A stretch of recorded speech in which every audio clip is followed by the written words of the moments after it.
وشمال إفريقيا، وييسرها السيد علي طه. السيد علي طه هو باحث سياسي في المركز اللبناني للدراسات، تتركز أبحاثه في مجالات السياسة العامة والحوكمة والمشاركة السياسية والطاقة. عمل علي كمدير للبرامج في منظمة Delegations من أجل الحوار، ولمدة 3 سنوات شارك في تسهيل البحث في مناطق النزاع والصراع والبلدان المضطربة. حاصل على ماجستير في العلاقات الدولية من جامعة أمستردام في تخصص سياسات الطاقة، وبكالوريوس في العلوم السياسية الشؤون الدولية من الجامعة اللبنانية الأمريكية. فليتفضل مشكورة.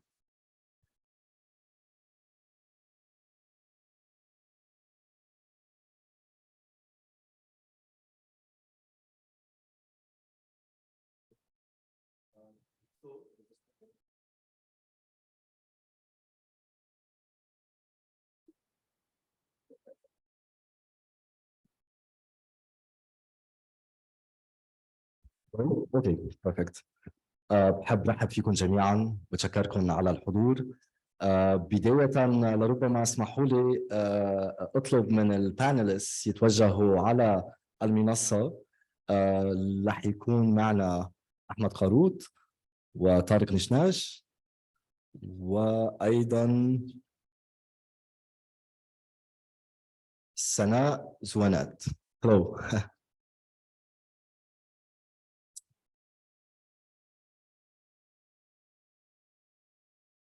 رحب فيكم وبتشكركم على الحضور.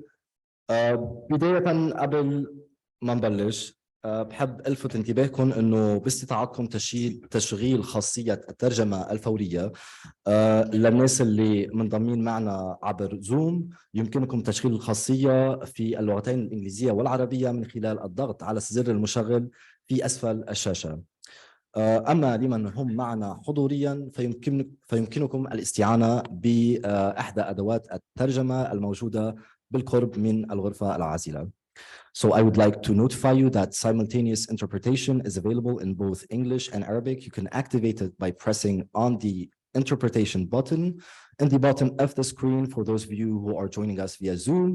And for those who are attending in person, you could use one of the headsets that is available near the interpretation booth. So with that, allow me first to thank all of you for being here with us.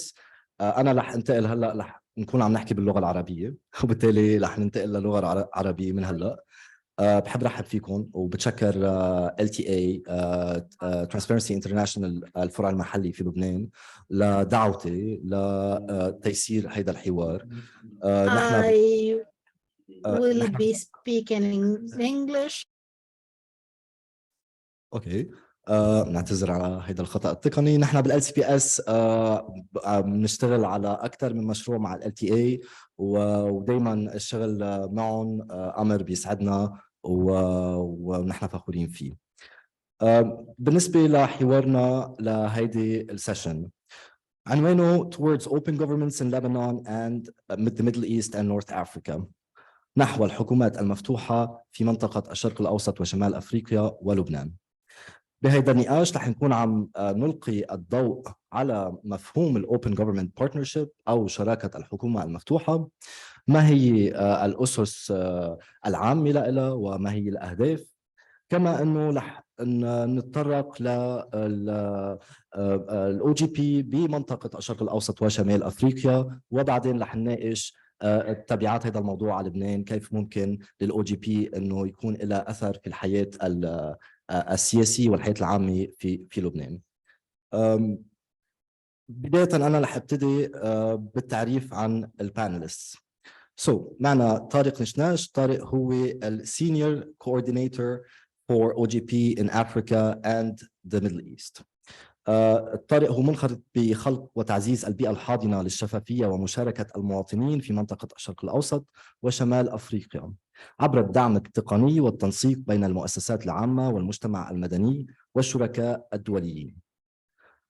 أنسة سناء زوانات هي مديرة مشروع في منظمة الشفافية الدولية المغرب في مجال المالية العامة، محللة إدارة عامة دولية وخريجة المدرسة الوطنية للإدارة العامة مونتريال كندا، كما لديها خبرة في مشاريع التنمية الدولية في هايتي.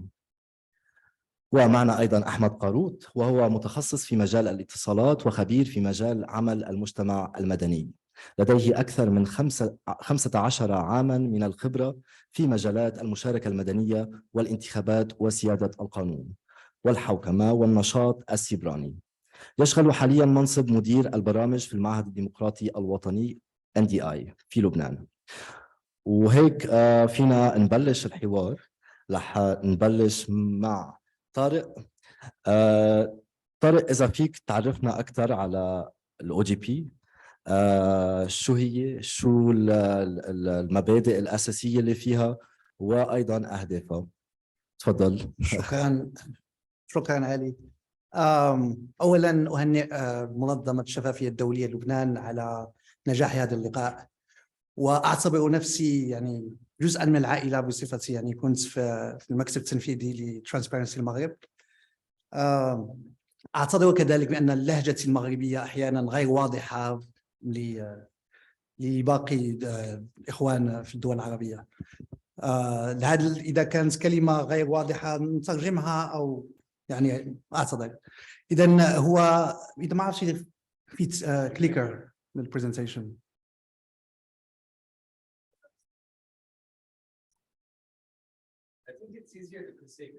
أوكي. إذا تقديمي هو تقديم سريع حول مبادئ ومفاهيم الحكومة المنفتحة، وبعد التفاصيل في منطقة الشرق الأوسط وشمال إفريقيا. كليك. إذا هو تاريخيا شراكة الحكومة المنفتحة هي بدأت سنة 2011. كان النقاش في الجلسة العامة للأمم المتحدة حول أزمة الثقة بين الحكومات وبين المواطنين، رغم تفعيل الديمقراطية التمثيلية، رغم تفعيل كل المبادئ وشروط الديمقراطية، تبقى الأزمة موجودة في كل دول العالم. وكانت مبادرة من الرئيس السابق للولايات المتحدة باراك أوباما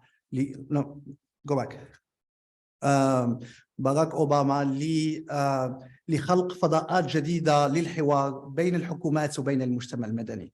وبناء على هذا المفهوم أو تعزيز ما يسمى بالديمقراطية التشاركية، تم خلق شراكة الحكومة المنفتحة التي ينخرط فيها الدول من الحكومات والمجتمع المدني في وضع خطط عمل مشتركة وتنفيذها بطريقة تشاركية وتقييمها بطريقة تشاركية.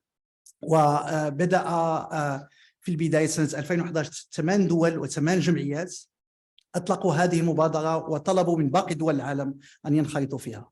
اليوم سنة 2022 نجد 77 دولة التي انخرطت في مبادرة OGP Open Government Partnership، شراكة الحكومة المنفتحة أو المفتوحة أو الشفافة.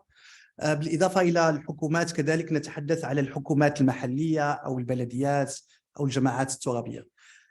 في منطقة الشرق الأوسط وشمال إفريقيا اليوم انخرطت 3 دول، وهي الأردن وتونس والمغرب. كليك. هو ما تلتزم به الحكومات بانخراطها في هذه الشراكة هو تلتزم بوضع خطة عمل بطريقة تشاركية فيها التزامات متعلقة بالشفافية وبالمساءلة وبالمشاركة المواطنة، مع تعزيز استعمال التحول الرقمي كآلية لتسريع هذه الأوراق. إلى حد اليوم هناك ما يفوق 4000 التزام على الصعيد الدولي، وكذلك تم خلق يعني شبكة بين الدول والمجتمعات المدنية لتبادل التجارب والممارسات الفضلى لتسريع هذا الورش. بالإضافة إلى يعني تنزيل هذا العمل، هناك آلية مستقلة لتقييم هذه العملية من ناحية تقييم مدى إشراك المجتمع المدني في وضع هذه خطة العمل، أو تقييم جودة هذه الالتزامات، هل هي التزامات تحولية، هل هي التزامات التي تؤدي إلى إصلاحات حقيقية، وكذلك تقييم مدى تحقيق أو تنفيذ هذه الالتزامات على أرض الواقع. كليك. إذن يعني أستغل الفرصة بوجودي اليوم بلبنان للحديث عن كيف يمكن للبنان أن تنخرط في هذا المجال.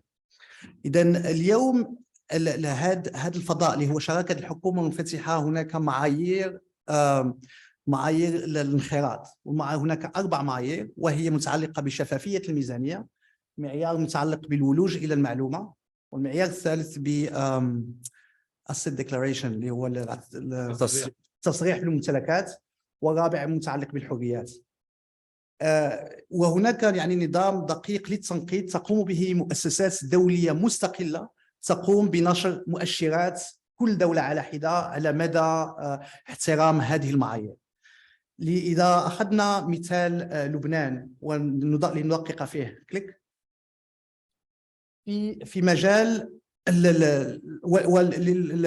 بالنسبة للمعايير، هناك نظام للتنقيط من 16 نقطة، ويجب يجب اعتبار أو أخذ 12 نقطة ليمكن الخيارات لبنان لهذه الشراكة.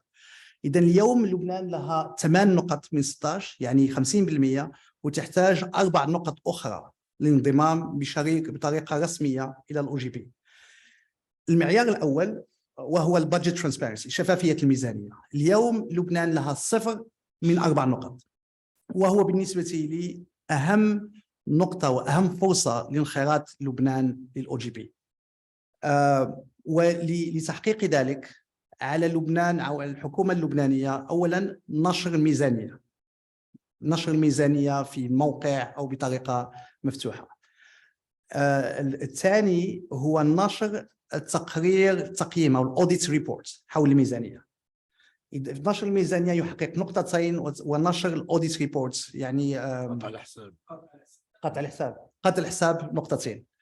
تاريخيا لبنان تنشر الميزانية، ولكن تنشرها بطريقة متأخرة، لهذا السبب لها 0 نقطة.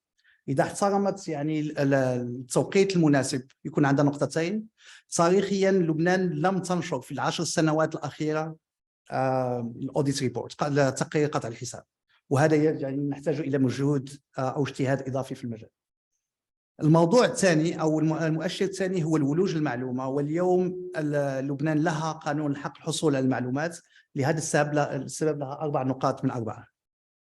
المؤشر الثالث اللي هو asset declaration، هناك قانون تحدثنا هذا الصباح، هناك قانون أو إطار قانوني في المجال، لهذا السبب لهذه النقطتين، وتحتاج لنقطتين إضافيتين في حالة نشر المعلومات المتعلقة بالممتلكات. وهذا كان حديث في الصباح يعني مضبوط في هذا المجال. يعني إذا اليوم تم نشر المعلومات بالتصريح بالممتلكات، لبنان ستحصل على نقطتين إضافيتين. والنقطة الرابعة هي حول الحريات العامة، ولبنان لها نقطتين من 4. إذن للتلخيص، اليوم لبنان تحتاج إلى حق الحصول المعلومة، لا شفافية الميزانية، أو النشر المعلومات المتعلقة بالتصريح بالممتلكات. Next. إذا رجعنا بصفة عامة في منطقة الشرق الأوسط وشمال إفريقيا، هناك 3 دول التي تحترم هذه المعايير، والتي هي اليوم أعضاء في شراكة الحكومة المنفتحة، وهي الأردن والمغرب وتونس. مع الأسف تونس في السنتين الماضيتين يعني أضاعت نقطتين، ولكن ما زالت عضو في هذه الشراكة.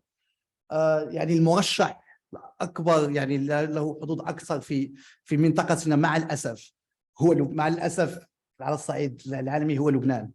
لأن إذا قمنا بمقارنة دولية نجد بأن منطقة الشرق الأوسط وشمال إفريقيا هي الأضعف على الصعيد الدولي. يعني فقط 15% من الدول انخرطت في هذا المجال مقارنة مع تقريبا أوروبا أو أمريكا الشمال، أمريكا كلها تقريبا كل الدول انخرطت في هذه الشراكة. كذلك نلاحظ بأن دول الأردن وتونس والمغرب تظل غير مستقرة. دول تونس، المغرب والأردن تعاني من إشكالية الحريات العامة أو التقارير المتعلقة بالحريات العامة، ويعني هناك تقييم سلبي لهذه الدولتين في هذا المجال. تونس كذلك لم تنشر في السنتين الماضيتين تقارير المتعلقة بشفافية الميزانية، لهذا السبب كذلك فهي غير مستقرة في مجال شراكة الحكومة المنفتحة. Next. في مجال يعني كخلاصة عامة لمنطقة الشرق الأوسط وشمال إفريقيا، لا توجد 0 دولة اليوم تحترم كل معايير الانفتاح. يعني ولو أن 3 دول تظل هذه الدول لها إشكاليات إما في الحريات العامة وإما في شفافية الميزانية. Next. بعد انخراط الدول في شراكة الحكومة المنفتحة، الخطوة المقبلة هو التزام هذه الدول بوضع خطط عمل بطريقة تشاركية مع المجتمع المدني. ونظرية التغيير هي يعني بعد انخراط، وهي النقطة الأولى، بعد انخراط الدولة في الحكومة المنفتحة تقوم بالعمل يدا بيد مع المجتمع المدني لوضع خطة العمل وتنفيذ هذه الخطة العمل بتتبع دقيق للمجتمع المدني وتنفيذه أو تقييمه من طرف المجتمع المدني. بل كذلك نظرية التغيير هي هذا العمل مع المجتمع المدني سيجعلنا نخلق ثقة أقوى. وهنا يمكن أن نناقش ما هي إيجابيات في الأخير لماذا تقوم هذه الحكومة أو هذه الدولة بالانخراط في هذا العمل. هناك عدد من الإيجابيات. هناك إيجابيات على الصعيد الداخلي، وهي تعزيز الثقة، فتح فضاءات للحوار، ومثل استبعاد التشنجات أو المواجهات التي تقع على الصعيد الساكنة. ولكن كذلك على الصعيد الدولي هذا المجال أو هذا الفضاء في شراكة الحكومة المنفتحة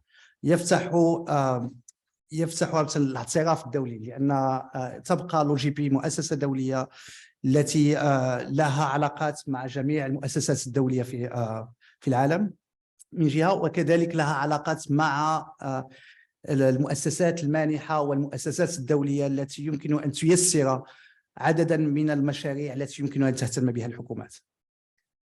Next. إذا تعمقنا في الدول الثلاث وهي الأردن وتونس والمغرب، نجد بأن تونس انخرطت في 2000 أو الأردن انخرطت هي الأولى في سنة 2011، واليوم لها ما يتجاوز 60 التزام و5 خطط عمل. والخطط العمل هي خطط عمل دورية، يعني لكل سنتين، مما يجعل يعني التحسين المستمر يقع. ولو هناك انتقاد مثلا لخطة العمل الأولى، بعد سنتين يقوم بالتقييم وتحسين المنهجية. تونس انخرطت سنة 2014 ولها 4 خطط عمل، والمغرب انخرط مؤخرا سنة 2018 بخطتي العمل. أهم المحاور أو التي تهتم بها هذه الدول الثلاث متعلقة بمحاربة الفساد، المشاركة المواطنة، كذلك تجويد أو تحسين الخدمات العمومية، البيانات المفتوحة، انفتاح الضريبي، وتقوية القدرات. وتقوية القدرات هي تقوية القدرات الإدارة من جهة والمجتمع المدني من جهة ثانية. Next. إذا درسنا، ولكن يمكن نخلي التجربة المغربية. أنا بس بدي يعني لأنه لضيق الوقت بدنا نحاول هيك نلتزم بكل مداخلة ب5 6 دقائق ماكس. هلا أنا بس بحب قبل ما أنتقل لسناء أسألك، كان في من مؤخرا الاجتماع الإقليمي للOGP وصار بمراكش بالمغرب، فيك تحطنا هيك بصورة بملخص عن ما نتج عن هذا الاجتماع؟ في فتح نوفمبر كان لقاء يعني القمة إفريقيا والشرق الأوسط لشراكة الحكومة المنفتحة، شارك فيها أكثر من 50 دولة تقريبا. من على مستوى وزاري كان أكثر من 8 وزراء، وكانوا رؤساء البرلمانات ورؤساء الحكومات المحلية، بطبيعة الحال مجتمع مدني وحكومات. كان الموضوع المهم هو تجويد أو تحسين الخدمات العمومية عبر الانفتاح. يعني هذا يعني quality of public services هو كان. وكنا قسمناها عن 4 مواضيع. أولا محاربة الفساد، كيف يمكن لمحاربة الفساد تحسين الخدمة العمومية. ثانيا هو الولوج إلى العدالة. ثالثا التحول الرقمي. ورابعا نسيت. وكان يعني من المخرجات هذا اللقاء هو خلق شبكات، أولا تعزيز دور البرلمان أو البرلمان المنفتح في علاقته مع المجتمع المدني. كذلك تم خلق شبكة الحكومات المحلية أو البلديات لتكون البلديات أكثر انفتاحا على المجتمع المدني ووضع خطط عمل على الصعيد المحلي. هذو يعني تقريبا موضوعين اللي كانوا مخرجات هذا اللقاء. شكرا لك. هلا فينا ننتقل للحالات الخاصة وبالتحديد لموروكو. سناء، إذا فيك تخبرينا أكثر عن تجربة المغرب أولا بالانضمام للOGP، شو المصاعب اللي واجهتكم؟ وبعدين خلال عضويتها بالاو جي بي شو الاثر للانضمام للاو جي بي؟ شو الاثر اللي كان على منظومه الحوكمه وبنهايه المطاف شو اثرها كان على المواطن المغربي، الاثر الملموس؟ شيء أول شيء بدي أتشكر الحضور، ولازم أقول إنه أستاذ طارق النشناش ما خلاني شيء أحكي على الهوجبي. بس هلا حاكي يعني العرض أخذته يعني بالpoint exactly when we need information about it. Okay.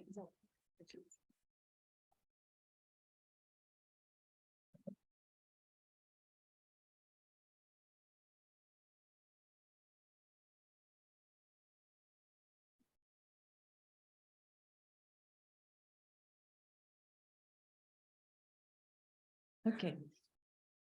So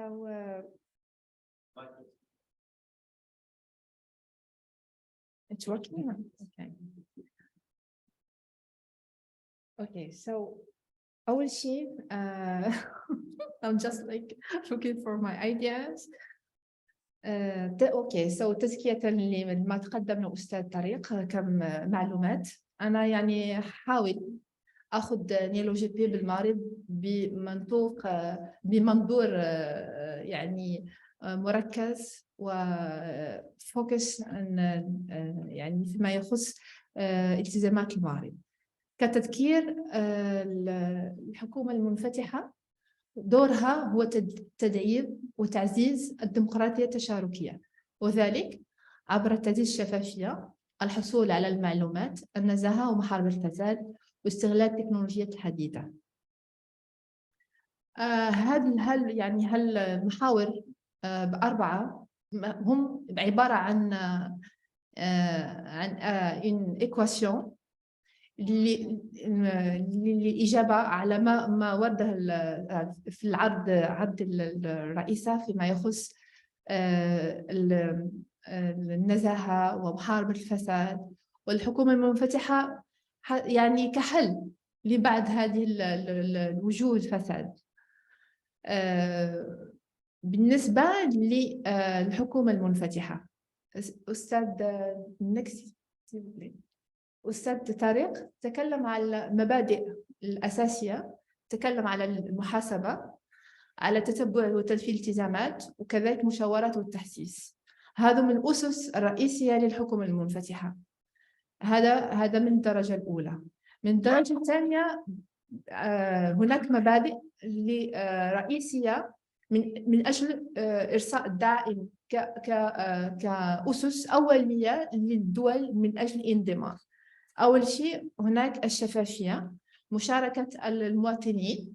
يعني لما نتحدث عن مشاركة المواطنين والمجتمع المدني، هو مشاركته قبل الانخراط، وقت الانخراط، وبعد الانخراط. هذا نرجع له بعدين حتى يعني نعطي معلومات أكثر. كما ذكر أستاذ طارق أنه المغرب انضم إلى الشراكة في 26 أبريل 2018، وأصبح في ذلك آنذاك والعضو 76 في المبادرة. ولكن قبل الوصول إلى ذلك، قبل الانضمام، كان لازم يعني يستوفي شروط الانضمام، بما فيها مشاريع تخص شفافية الميزانية، الحصول على المعلومات، أي قانون يتعلق بالحصول على المعلومات، النزاهة والمشاركة المواطنة. Next please.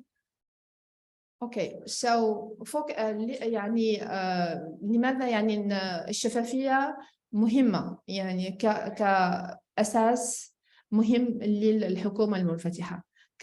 كما ذكر الأستاذ طارق أن الشفافية يعني نتكلم عن شفافية الميزانية، ولما نتكلم على شفافية الميزانية نتكلم عن الميزانية المفتوحة. فالميزانية المفتوحة يعني هي مسح تقوم به Open Budget Partnership.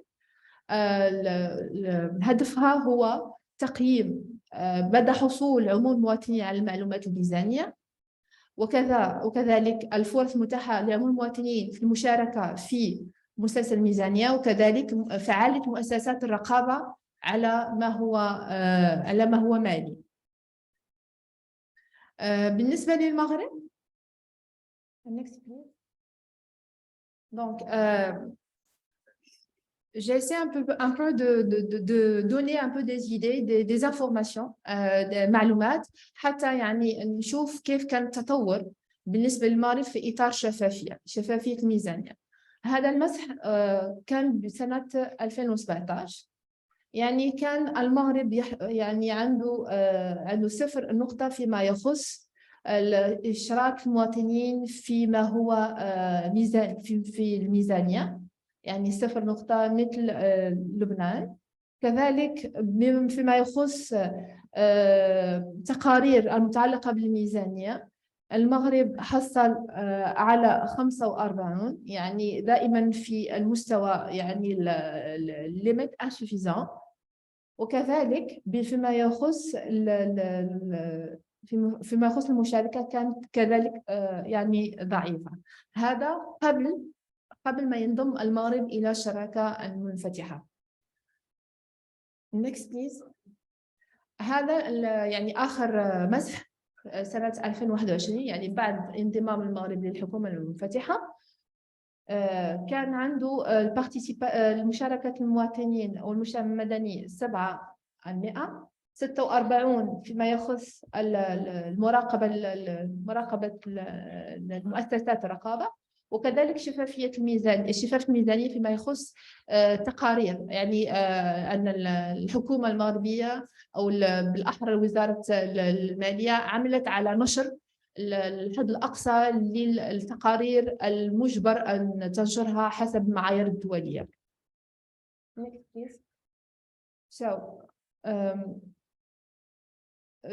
لو تابلو فيه يعني التقارير اللي في سنة 2021 تم إنجازها. بس دائما بالمغرب عندنا يعني حوار ونقاش بين ترانسبرنسي المغرب ووزارة الاقتصاد حول هذا التقرير البريالابل بودجي القبلي. يعني وزارة الاقتصاد تعتبر ما يعني لا نوت اللي يعني تصدرها هي باعتبار أنه تقرير قبلي، alors que Transparency Maroc ترفض أنه يكون يعني تقرير قبلي. وكذلك rapport de fin d'année، Transparency Maroc ترفض كذلك أنه باعتبار الوزارات تعتبر أن الرابور fin d'année هو يعني وثيقة رسمية، alors que Transparency Maroc لا تعتبر أنه وثيقة رسمية. تقرير fin d'année يعني هادو التقارير اللازم نشرها من أي دولة حسب المعايير الدولية. يعني هادو التقارير التي تنشرهم وزارة المالية باعتبارا ce sont des rapports que le ministère des Finances doit publier chaque année selon les standards internationaux, parce que ce sont des rapports qui sont cruciaux, qui démontrent plus la transparence. مثلا التقرير القبلي هو يعني قبل التصويت على البيدجي، مشروع الميزانية، مشروع الميزانية. Voilà. الموازنة. اوكي so first اول شيء تحدثنا على الشفافيه. هلا يعني على دور المجتمع المدني. Ces deux points on les considère comme très importants pour un pays pour qu'il puisse accéder au partenariat pour un gouvernement ouvert. Donc دور المجتمع المدني كيف ما تفضل الأستاذ طارق أن المجتمع المدني لازم يكون في جميع مراحل صياغة وإعداد الخطة عمل من أجل الانضمام إلى الحكومة المنفتحة، يعني من الصياغة في التنفيذ إلى التقييم. Next please. Donc أجل المغرب صار عضو في الحكومة المنفتحة، ولكن أخذ يعني وقت طويل حتى يصير يعني عضو. يعني هالرحلة بدأت من سنة 2012، يعني بعد لا ريونيون 2011 في الناسيونز أوني. يعني بدأت بالمغرب بإحداث أول لجنة وطنية أحدثتها فيها تضم مختلف قطاعات وزارية. بعد ذلك وزارة إصلاح الإدارة والوظيفة العمومية أحدثت كتابة من أجل تنسيق وتتبع أشغال اللجنة الوطنية. وبعد ذلك تم إخبار المجتمع المدني بأن هناك مبادرة للمغرب للانضمام إلى الحكومة المنفتحة. وبعد ذلك تم تقييم شروط انضمام الحكومة المنفتحة من طرف منظمة التعاون والتنمية الاقتصادية. في هذا التقرير تم إخراج بعض يعني بعض لي ريمارك على من أجل تثبيت أو تسهيل عملية انضمام المغرب إلى الحكومة المنفتحة، ولذلك تهم أهمية إشراك المواطنين في السياسات العمومية وشفافية الميزانية والنزاهة واستعمال تكنولوجيا المعلومات والاتصال. بمعنى أن أول تقديم أولي يعني كان يعني لم يشرك فيه المجتمع المدني بهذه العبارة. يعني بالنسبة للبنان يعني في طور تقديم أو في طور إنجاز الخطة الأولى يعني لازم يعني يشارك المجتمع المدني حتى يعني يكون سهل، حتى يعني يربحوا نقط سهل لانضمام الحكومة المنفتحة. في سنة 2015 2016 2017 بدأ دور المجتمع المدني يعني يظهر بإشراكه في ندوات من أجل يعني رصد يعني فكر وتوجهات المجتمع المدني pour qu'il soit présent dans la proposition. Donc, on a commencé, بدأنا من سنة 2012 إلى سنة 2017 يعني presque 5 ans pour pouvoir obtenir l'adhésion. Je vais terminer. أنا بس كنت بدي أستوضح شغلة على النقطة اللي ذكرتيها من قبل، إذا بدك إذا بتحب تخلصي بالنسبة بس لنوضح هيدي النقطة. بالمغرب الرغبة بالانضمام للOGP ابتدت من جانب الحكومة وليس من جانب المجتمع المدني مثل ما Exactement. C'est pour cela que moi, pourquoi j'ai mentionné ces deux facteurs, la transparence, الشفافية والمجتمع المدني, parce que ce sont des points qui sont cruciaux pour faciliter l'adhésion du Liban au partenariat. C'est pour cela que j'ai pointé ces deux-là. Donc ça, c'est comme but, droit au but, voilà ce qu'il faut faire. Il faut faire rentrer la société civile dès le départ. Même dans la proposition, la première proposition. Mais il ne faut pas attendre, parce que là, on a attendu comme 6 ans. Avant, ben, oui, on attend, mais le fait que la société civile soit présente dès le départ, ça consolide la proposition du pays. Donc, next, please. Voilà. Donc là, juste une petite nuance, c'est qu'en 2010, 2017 الوزير يعني الوزير هو اللي يعني قدم المشروع للحكومة للمجلس الحكومي حتى يصادق عليه، وبعدين بعثوا يعني تم إطلاعه على المجتمع المدني. يعني خلاص يعني خلصنا على الجوفرنمون، بعدين بعثنا على المجتمع المدني. وحتى يعني تكمل حلقة يعني التوصيات اللي كان لازم المغرب يعني يعملها، تم إصدار قانون 31/13 المتعلق بالحق في الحصول على المعلومات. هذا يعني كان آخر يعني إيتاب حتى تسهل ولوج المغرب إلى مبادرة الحكومة المنفتحة. وجست une parenthèse, c'est que Transparency Maghreb, c'est elle qui a milité pour que cette loi soit revue et revue, parce qu'ils ont commencé à travailler sur cette loi depuis 2011, si je ne me trompe pas, pour avoir la forme qui est maintenant. Et puis au départ, on n'avait pas cette appellation, كان اسم القانون الولوج إلى المعلومة وليس الحصول على المعلومة. الولوج on peut l'avoir, mais on ne peut pas l'utiliser. Mais le Hussoul, on peut l'exploiter. C'est ça la différence. C'est pour cela que maintenant, il y a beaucoup d'effets que juste avoir l'accès. Next, please.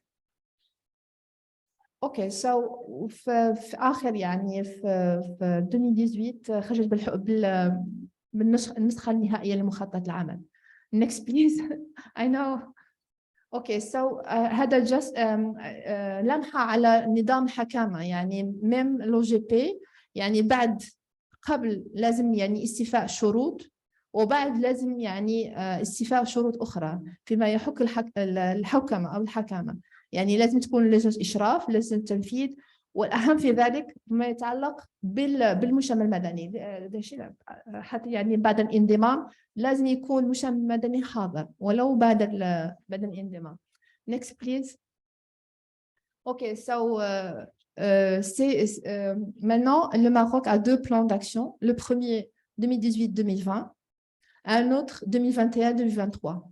Je ne vais pas rentrer dans les détails, mais je veux juste faire rentrer deux éléments que j'ai insisté dès le départ, Chafafi ou Moucham Madani, parce que le Maroc, lorsqu'il a proposé ses engagements, il les a pris, puis il s'est mis des axes pour qu'il puisse mettre en œuvre ces engagements. Next, please. Donc, le premier engagement التزام فيما يخص الحصول على المعلومات. Déjà, تحسيس الرأي العام بالحق في الحصول على المعلومة. Je dirais que cet engagement-là au Maroc, ce n'était pas 100% développé parce que la société civile a pris part dans la promotion du droit d'accès à l'information, notamment Transparency Maroc. On a beaucoup travaillé dans la promotion du droit d'accès à l'information plus que le gouvernement. Je vais aller avec Nazaha ou Mukafahat al-Fassad. Donc, cette période-là, ça reste un peu, c'est pas vraiment, on voit pas les faits, les fruits, parce que l'instance nationale de la prévention et de lutte contre la corruption n'avait pas son bureau exécutif. Il vient d'avoir le bureau exécutif, même pas 2 mois maintenant. C'est ça, donc c'est pour cela, même s'il y avait un engagement, cet engagement n'était pas 100% respecté. Next, please. فيما يخص شفافية ميزانية, un autre point, puis شفافية ميزانية. Donc ici on voit que دعم شفافية ميزانية من خلال نشر تقارير الميزانيات وفقا للمعايير الدولية. Donc يعني حطوا هذا الالتزام ضروري من أجل يعني honorer leurs engagements. Next please. خلاص يعني أنا خلصت juste je vais aller juste la dernière. Next.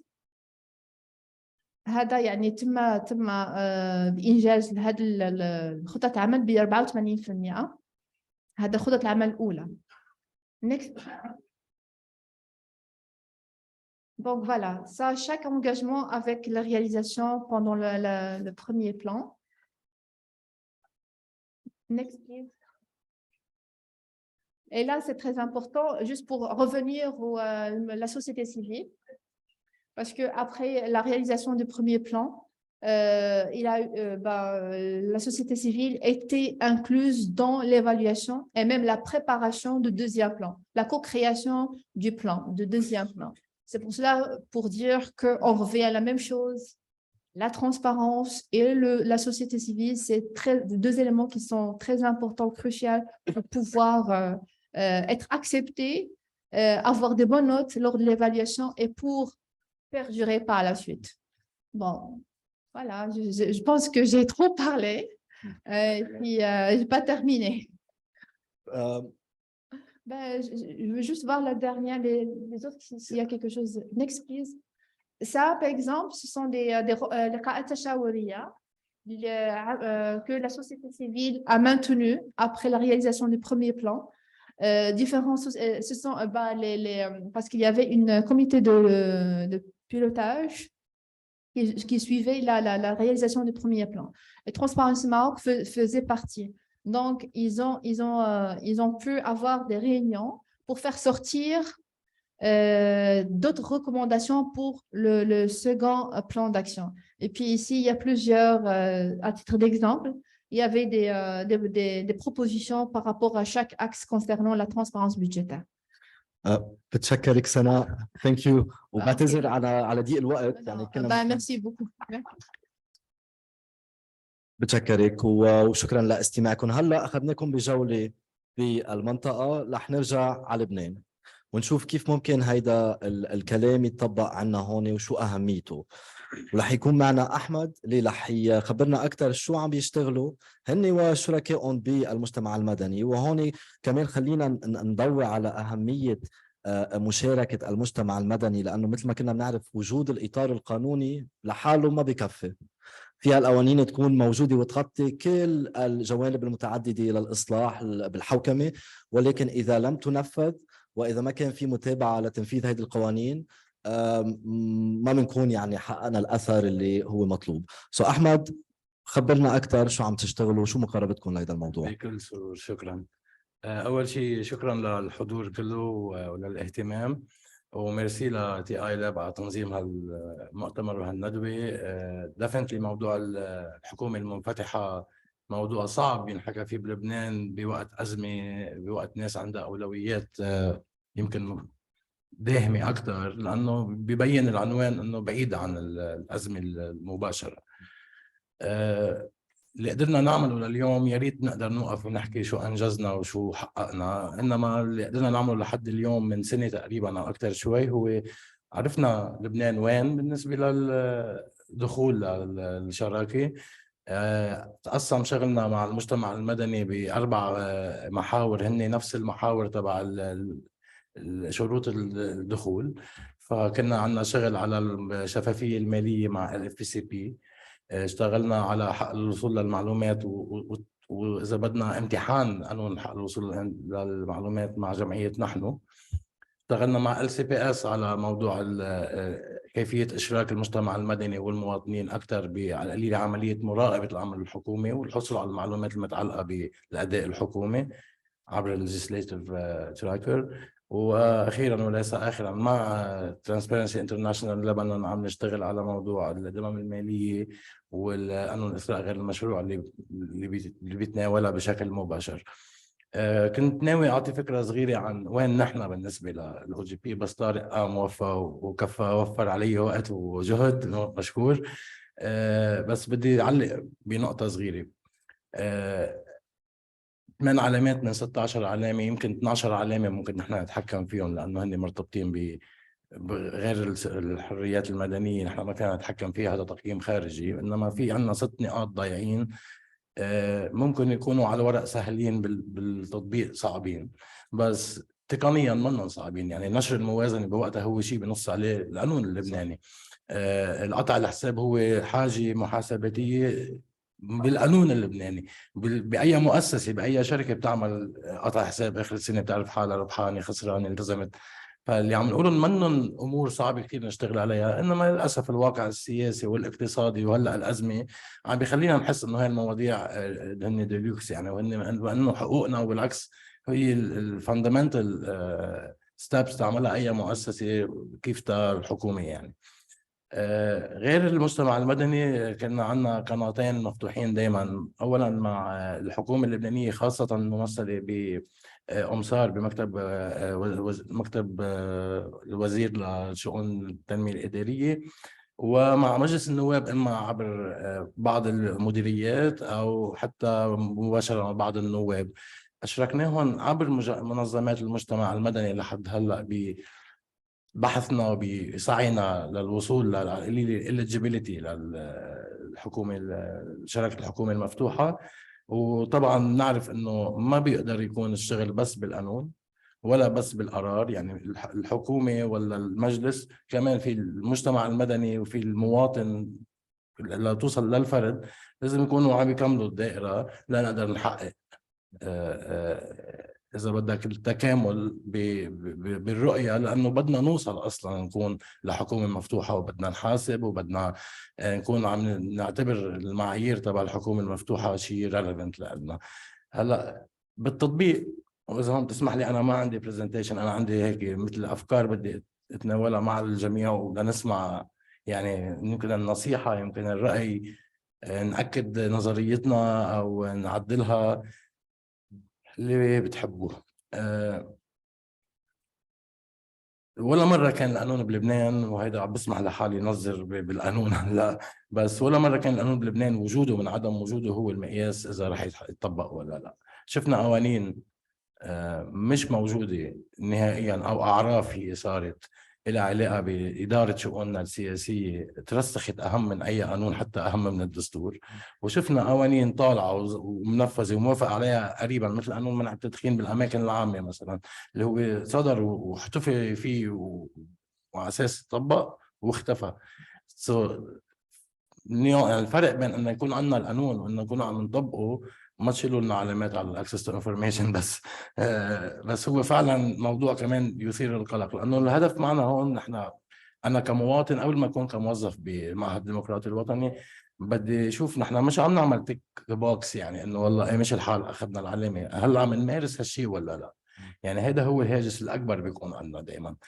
وبالتالي شايفين نحن دور كثير كبير للمجتمع المدني حتى للمواطن، انه بيكون في طلب، في ضغط، انه لازم نكون نحن منطويين بمبادره مثل مبادره شراكه الحكومه المفتوحه.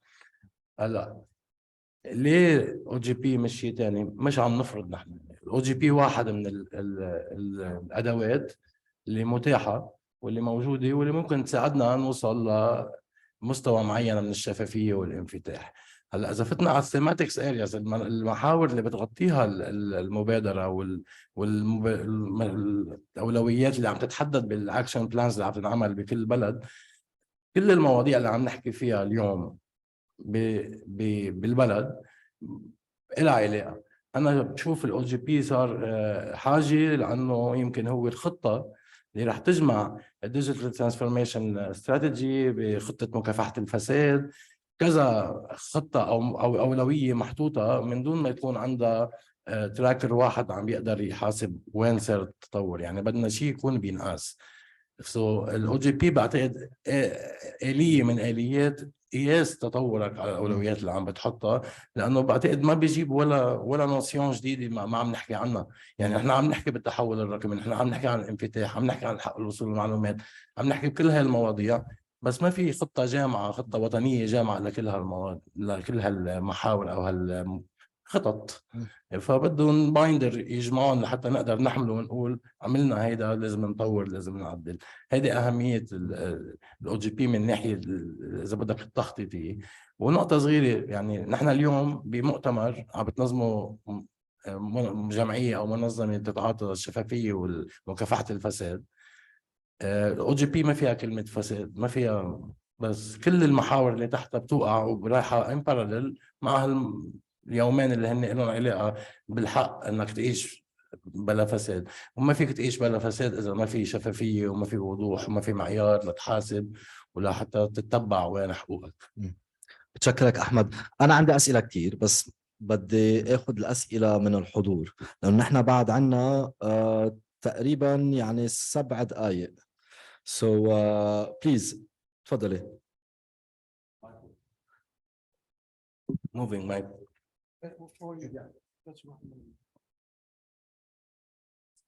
على البوديوم.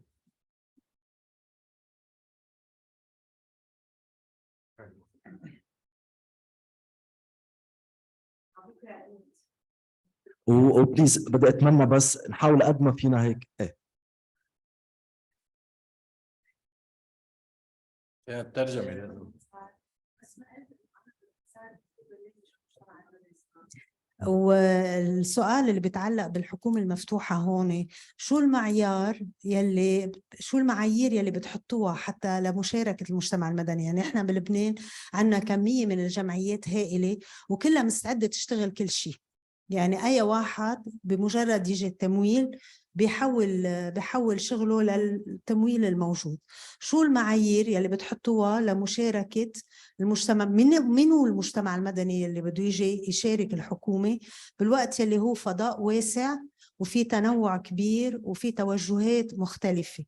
مين بحط المعيار؟ هل هي الحكومة بتحط المعيار أم المجتمع المدني بينتدب ناس هو من عنده بيتحد؟ ما بعرف شو أفكاركم بهالموضوع.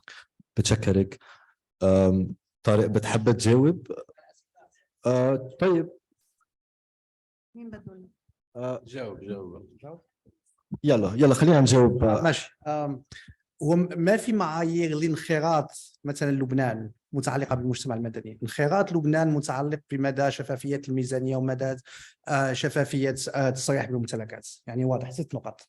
ولكن يوم تنخرط مثلا الحكومه اللبنانيه عليها وضع نظام حكامه مثلا لتدبير هذا الملف من طرف والحكومه والمجتمع المدني. الان اختيار المجتمع المدني يجب ان يكون بطريقه كذلك شفافه وتشاركيه. مثلا في المغرب المجتمع المدني وضع موقع لطلب call for applications للجمعيات المهتمة في المجال، ووضع نظام جوري، نظام تقييم من الجمعيات الخبيرة التي قامت بتقييم الجمعيات. يعني في الأخير يجب حماية استقلالية المجتمع المدني من التأثير الحكومي، وعلى المجتمع المدني تدبير من يمثل المجتمع المدني في هذا الفضاء. وبس اذا بتسمح لي زيد، الدايمنشن المتعلق بالسيفل ليبرتيز هيدا بيعتمد على مؤشرات يعني دوليه. اوكي، هي طريقه المقاربه بالنسبه لهيدا الدايمنشن من الاليجيبيليتي كرايتيريا هو بيعتمد على مؤشرات محدده يونيفرسال يستعملوا بكل البلدان. هلا ما بدنا نفوت بتفاصيلها وكيف يتم احتسابها، ومنها بيطلع السكور بالنسبه لهيدا الدايمنشن. اما بالمشاركه المجتمع المدني فطارق بعتقد جواب. بليز. شكرا على البرزنتيشنز الحلوة. أنا بس في دايمنشن ما ذكرتوها أنتو، كتير من الأو جي بيز عم بيكونوا موصولين بالاس دي جيز تاع اليو ان 2030 Sustainable Development Goals. ما أتيتوا على ذكر هالموضوع، وهيدا بيأكد يلي قالته زميلتي هون إنه منظمات الأمم المتحدة يونيسف UNDP يونيدو اتسترا عم بيشتغلوا على موضوع الاس دي جيز مع الوزارات ومع الطرف الحكومي. فهل بيصير في duplication replication؟ يعني كيف how is this articulated؟ كيف تمشي الأمور؟ كيف بيتم تنسيق موضوع الاو جي بي مع الاس دي جيز اللي عم تنشغل من خلال منظمات الأمم المتحدة مع الحكومات والوزارات؟ شكرا على السؤال المهم. ليست هناك علاقة مباشرة بين الاس دي جيز والاو جي بي. يعني اليوم للحكومة والمجتمع المدني وضع خطة عمل التي تهم أولويات كل الوضعية، مثلا 2022 مختلفة على 2015 وغير ذلك. بعض الحكومات وضعت الاس دي جيز كأولوية التنفيذ ووضعت خطة عمل لانفتاح لتحقيق الاس دي جيز.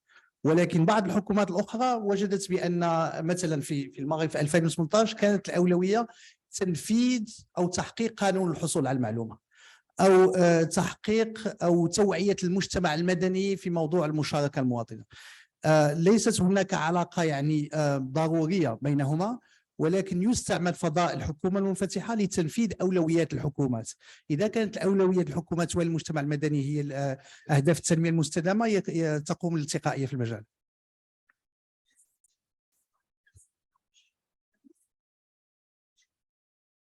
صحيح.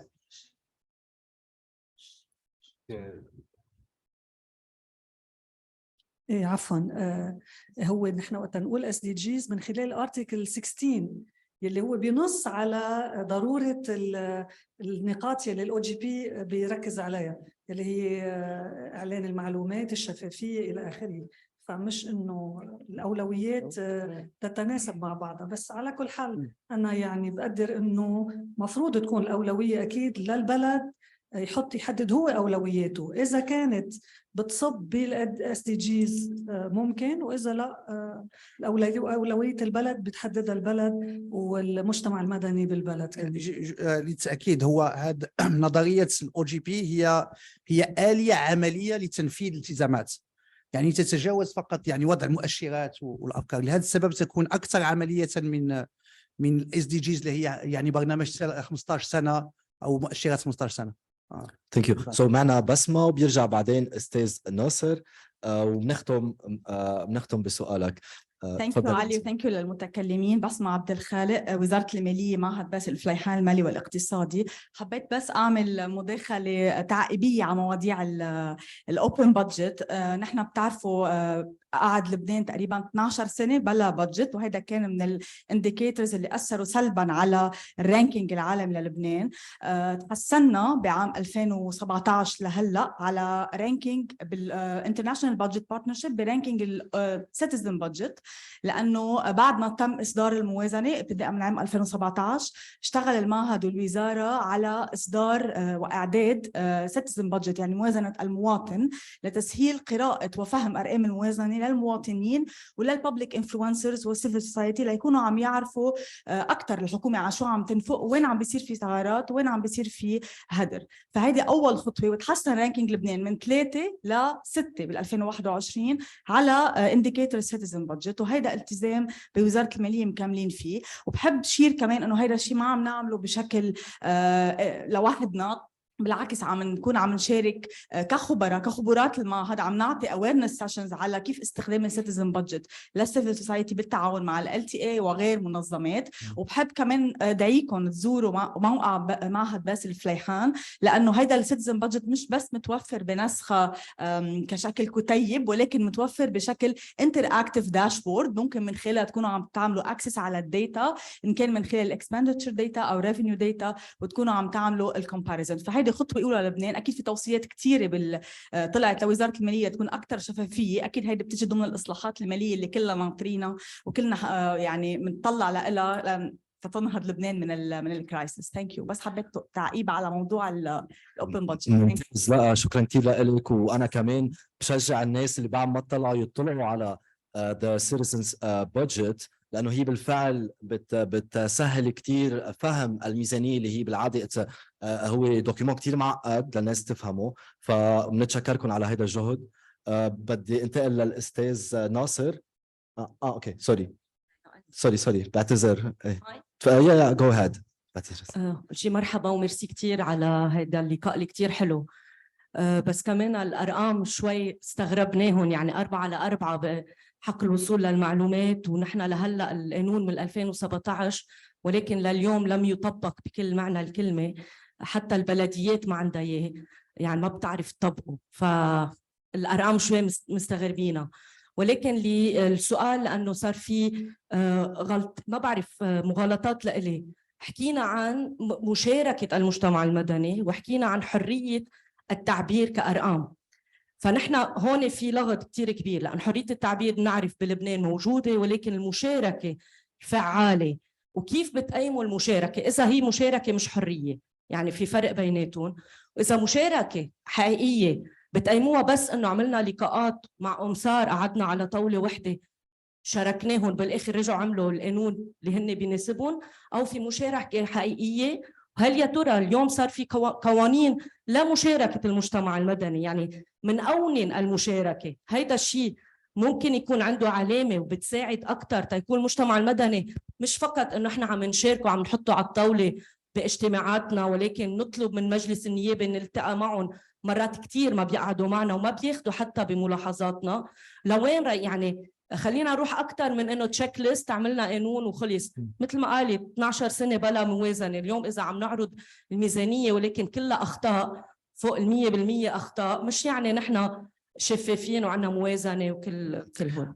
أنا بشكل يعني للأسف ما بعتقد رح نقدر نغطي هيدي النقطة، لأنه مسألة كتير متشعبة، وأنا بوافقك. وهو إذا بدك it's under the banner of open washing، اوكي، اللي هي بعض الحكومات يعني بتفكر انه اذا بتعمل هيك activities لربما بتحسن من صورتها. هون بيجي دور المجتمع المدني. يعني بعتذر منكم، كان بحب اخذ اجوبتكم، ولكن هون الدور لنا نحن انه نتاكد انه الالتزام هو التزام حقيقي وصادق. بدي اخذ سؤال اخير من استاذ ناصر، ولربما ما نقدر نجاوبك عليه، ولكن الاسئله مهمه بس لحتى لي، وبدي اختم معك. اوكي رح سهل عليك لانه انا توضيح اكثر من ما هو بسؤال. اولا بالنسبه للمينيموم كرايتيريا، لازم الكل يعرف انه هن فقط كرايتيريا ليكون البلد eligible. يعني مثل تلميذ عم بيقدم على الجامعه، قبلته الجامعه، بعد ما يتقبلوا الجامعة بده يقعد يدرس كتير ليحقق الهدف اللي فايت عليه للجامعة. فهيدا توضيح، يعني ما بيعني شيء، إنه فقط هيدا eligibility criteria. This is one. Two, كمان حابب أشرك معلومة مهمة بالنسبة للبنان. بماي 2019 انعمل مؤتمر وطني بالسرايا الحكومي برعاية رئيس الحكومة وحضور عدد كبير من الوزراء، طبعا نظمته أمصار بالتعاون مع الOECD.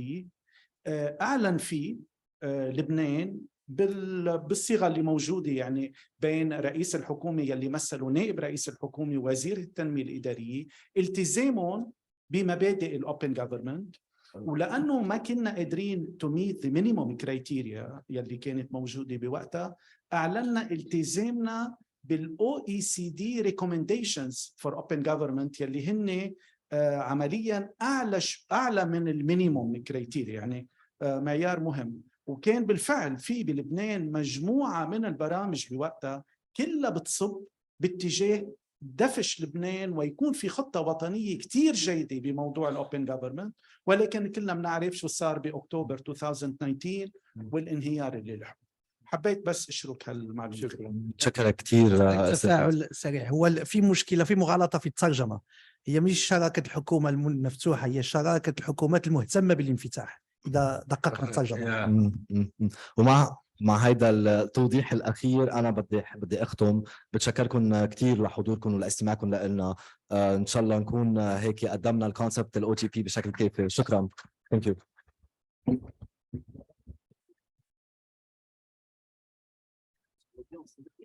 Thank you. شكرا.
أهلاً وسهلاً بالحضور.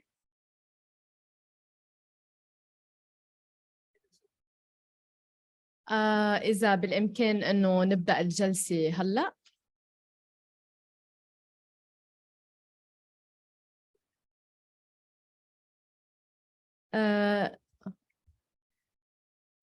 ننطلق الآن مع حلقة النقاش الثالثة والأخيرة لليوم تحت عنوان الحوكمة الاقتصادية، تسييس الأموال والطريق نحو الاستقرار النقدي.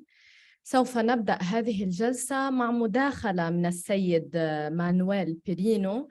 السيد مانويل هو مدير البرامج لمنطقة الشرق الأوسط وشمال إفريقيا في منظمة الشفافية الدولية، فليتفضل.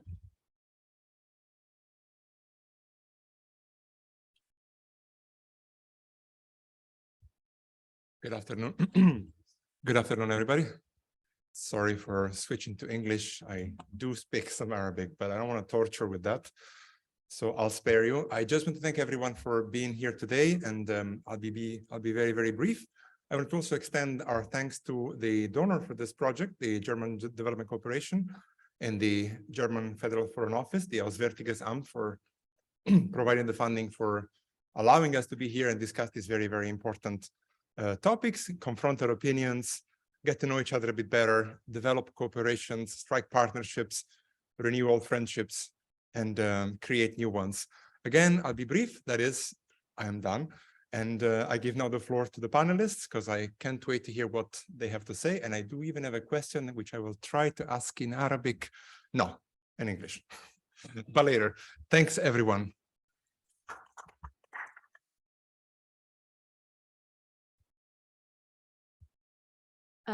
نرجع مع مداخلة تانية من السيد مايكل باور.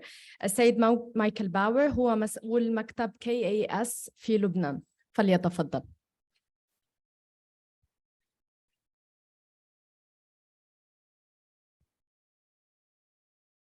Good afternoon, Excellencies, ladies and gentlemen, distinguished experts, distinguished speakers, dear partners, dear colleagues, dear friends of the Konrad Adenauer Foundation. It's a great pleasure for me to welcome you today to this panel discussion on economic governance, the politicization of money, and the path towards monetary stability. I would like to thank in particular Transparency International Lebanon and RDCL for allowing us, the Konrad Adenauer Foundation, to join forces with them today to organize this little side panel. Lebanon, ladies and gentlemen, is currently facing a multitude of crises fueled by years of bad governance, wrongful decisions, and practices of clientelism and corruption. And that is why I'm also very happy, and I think it's very timely that we have this event here today, the event on economic governance on the International Anti-Corruption Day. One of the most remarkable, and for me as a foreign observer based in Lebanon, also most frustrating observations with regard to the crisis here in the country is actually the political inaction, if I may say so. 3 years into the crisis, political decision makers do continue to pay only lip service to reform, but nothing really happens, no substantial reforms, no change, nowhere. At the same time, both the public and the private sector suffer, and many Lebanese citizens have funds that are stuck in banks. All promises of intervention remain unfulfilled. Moreover, the country's remaining resources are depleted by the day, be it the remaining foreign currency reserves of the central bank, or even more dramatically, I would say, the human capital of the country as a result of the brain drain that we see. The current political elite has been manipulating the money supply and is further delaying economic and fiscal reforms that are needed to lead Lebanon to the path of recovery. Well, ladies and gentlemen, obviously there is a lot to criticize and to complain about, and rightly so. However, we do not want to leave it there. Instead, our esteemed panelists and our moderator will not only be dissecting the current crisis and the politicization of money, but will also attempt to design and discuss with you today a roadmap towards monetary stability or monetary stabilization, let's put it that way, which I would see as a cornerstone of economic recovery.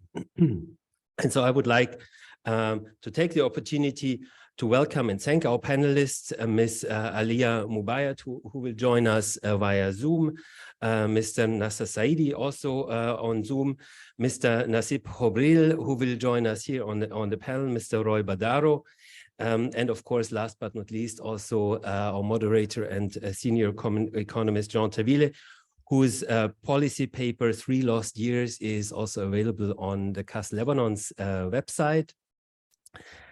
I will stop here. I thank you all for being here with us today, and I wish us a hopefully fruitful and productive discussion. Thank you.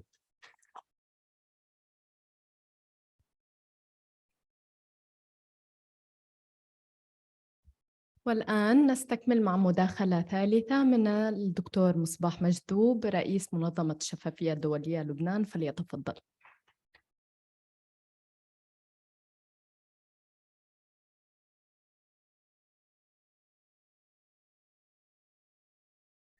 أيها الحضور الكريم، أهلا وسهلا بكم في هذا اللقاء الحواري الشيق ضمن إطار فعاليات مؤتمرنا الإقليمي بمناسبة اليوم العالمي لمكافحة الفساد وعشية اليوم العالمي لحقوق الإنسان تحت عنوان الحق في الحياة من دون فساد.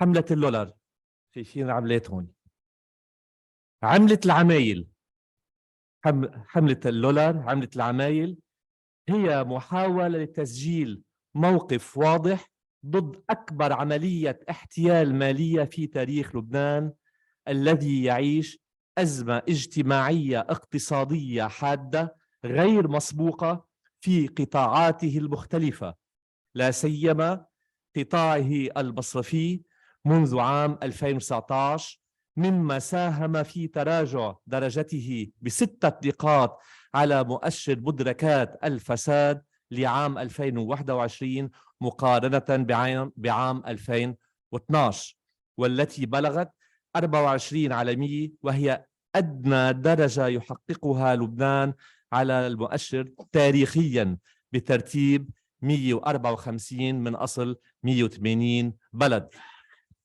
وارتكزت هذه النتيجة على مظاهر عدة للفساد في لبنان، أبرزها على سبيل المثال لا الحصر قدرة الحكومة على الحد من الفساد وفرض آليات فعالة لتكريس مبدأ النزاهة في القطاع العام. فلا عجب من حصول لبنان على هذه النتيجة في ظل وجود مسؤولين شاع الفساد على مرأى منهم، وهم المسؤولين الأساسيين عن الأزمة الحالية. فالأزمة النقدية ما هي إلا نتيجة إساءة الائتمان لأموال المودعين، لا سيما تلك المودعة بالدولار الأمريكي، والاستيلاء عليها، بحيث باتوا عاجزين عن استعادتها. وتبلورت هذه الأزمة بإطلاق الخبير المالي والمصرفي دان أزي مصطلح اللولار للتعريف عن الدولار المودع في المصارف اللبنانية. من هنا اهتمام منظمتنا أي الشفافية الدولية لبنان بهذا الموضوع الموجع للبنانيين واللبنانيات كافة، إذ أن عمق الأزمة يتمحور حول تضارب المصالح العامل الأساسي خلف الفساد المستشري في لبنان. لذلك كان لابد لنا من إطلاق هكذا حملة لتسجيل موقفا واضحا وصارخا ضدها، فهي الأوراق النقدية التي بين أيديكم على كل كرسي في ظرف بقلبه الأوراق النقدية. التي بين أيديكم تلخص أحد أبرز الأسباب التي آلت بنا إلى أزمة اللولار هذه، بحيث ترمز كل ورقة نقدية إلى قطاع مختلف من قطاعات الفساد المستشري في لبنان. إذا بنطلع بالوراق، بنطلع بالفئة الأولى من العملة اللولار، ترمز إلى أزمة وسائل النقل في لبنان، ولا سيما سكك الحديد التي توقف العمل بها جزئيا خلال الحرب في لبنان وكليا بعدها في العام 94.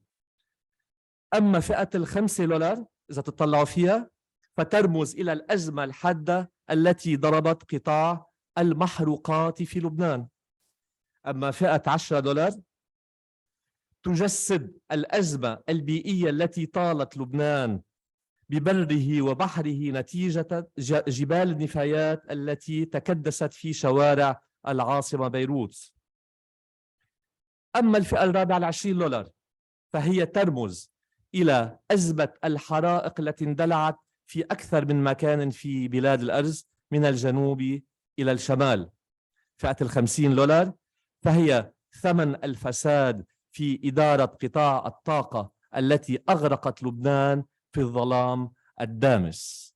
أما الفئة الأخيرة $100 فتجسد كارثة انفجار مرفأ بيروت التي تلخص ذروة التراكم التدريجي للفشل المؤسساتي وسوء الإدارة والفساد لعقود من الزمن، والتي تسببت بثالث أقوى انفجار غير نووي في العالم. وبالتالي فإن دوافع هذه الحملة الأساسية هي فضح الفساد والمطالبة بالمحاسبة بعيدا عن أي دوافع سياسية أخرى. فنحن لم ولن نتأقلم ونتعايش مع الواقع الجديد ونرفض ذلك، ولن نقبل أن ندفع ثمن عملة العمايل. فنحن مش فرق عملي. يجدر الذكر أن حملة اللولار لأن فيها خلال 2022 نالت الجائزة الذهبية مؤخرا في مهرجان إفس في دبي.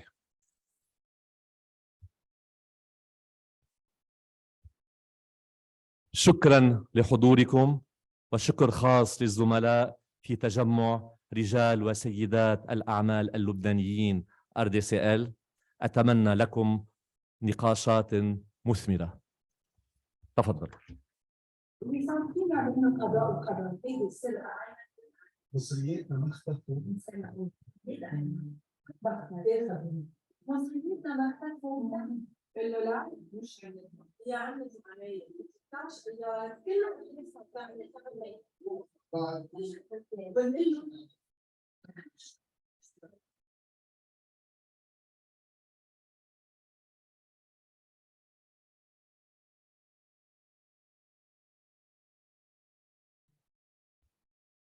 والآن ننطلق مع حلقة النقاش الثالثة والأخيرة لليوم تحت عنوان الحوكمة الاقتصادية، تسييس الأموال والطريق نحو الاستقرار النقدي، وييسرها السيد جان طبيلي، خبير اقتصادي ومحاضر لدى جامعة سيونس بو في باريس في مادة الحوكمة العامة في منطقة الشرق الأوسط وشمال إفريقيا.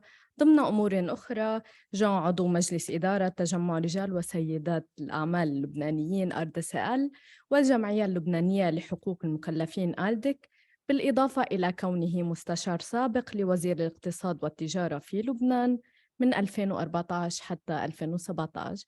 فليتفضل.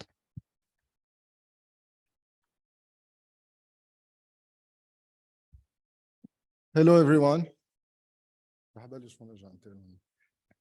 First of all, thank you. Thank you so much for being here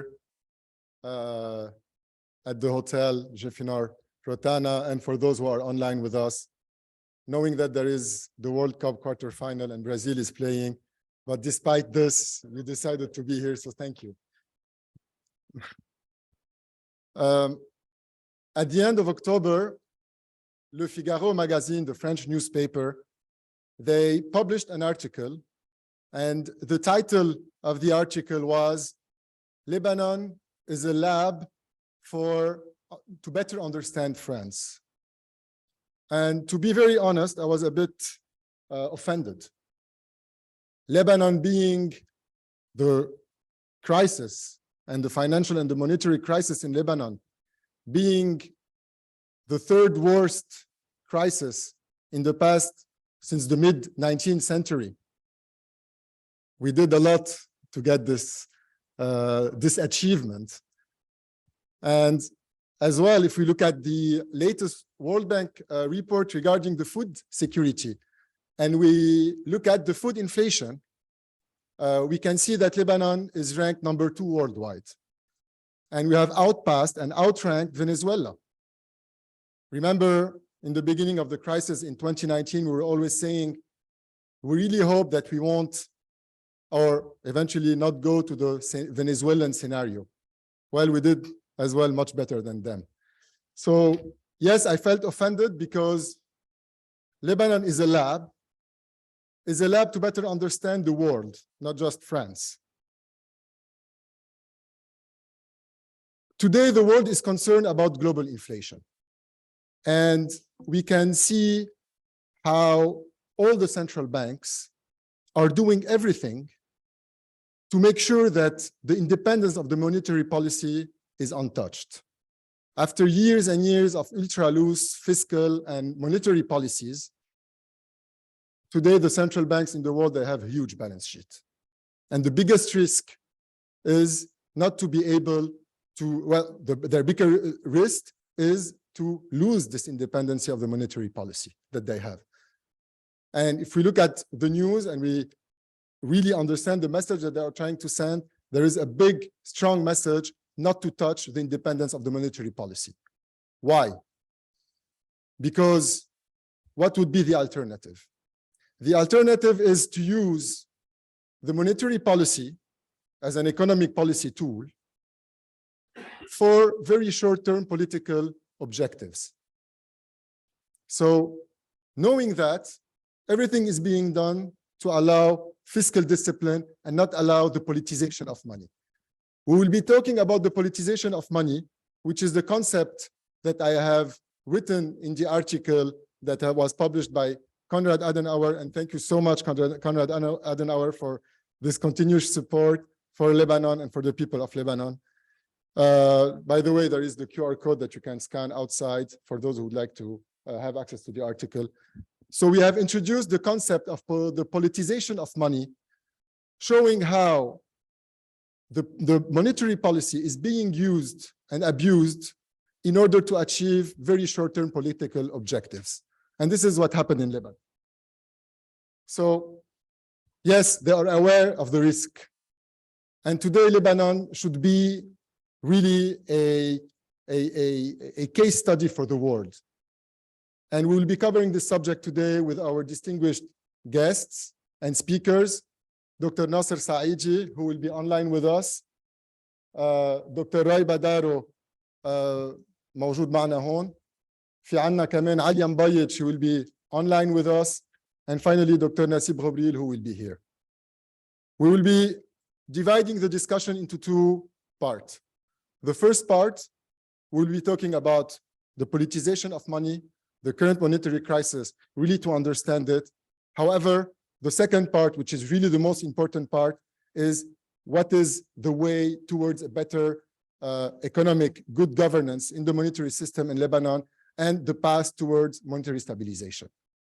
I won't take more of the time in terms of introduction. We will start right away. So I would like to invite Dr. Ghobril and Dr. Badaro on the stage. And we will start with Dr. Nasser Saidi as a first intervention. I don't know if you can hear us. I can, thank you. But we can see you. Okay. I can hear you. Can you hear me? Okay, that's great. Yes, we can hear you. Thank so, you. Dr. Saidi, if you may start with a brief introduction about how do you see the politicization of money in Lebanon, and what do you have to say about this? Thank you.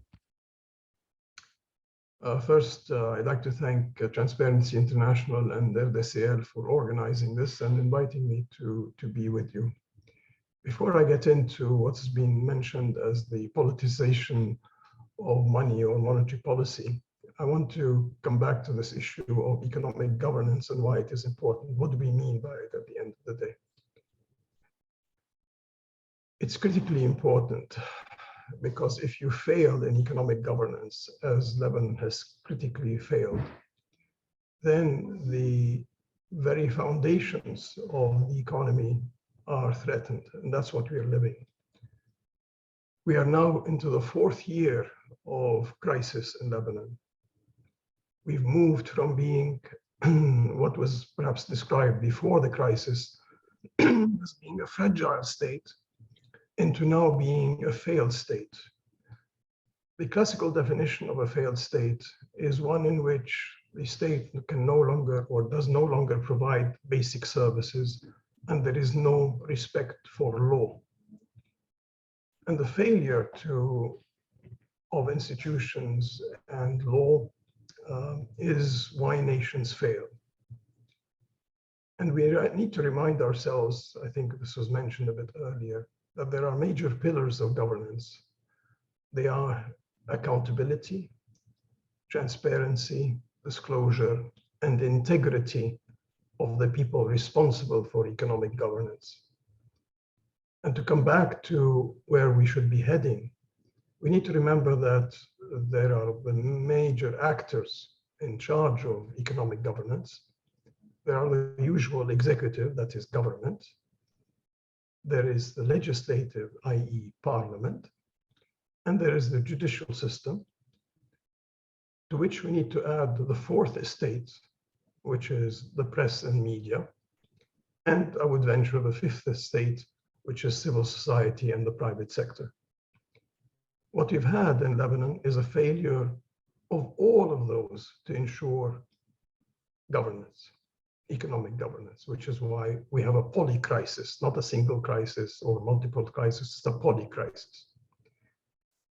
The centerpiece of that is, of course, the failure of governance at the level of monetary policy and the failure of central bank governance.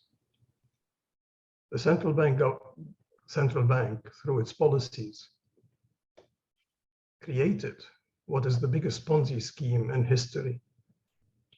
Usually Ponzi schemes are private affairs where you entice people to separate themselves from their money and their savings, to invest into schemes that promise returns which are way above what the market can offer. Here it was done at a national level, and it was conducted by the central bank with the acquiescence of government and the ministries of finance.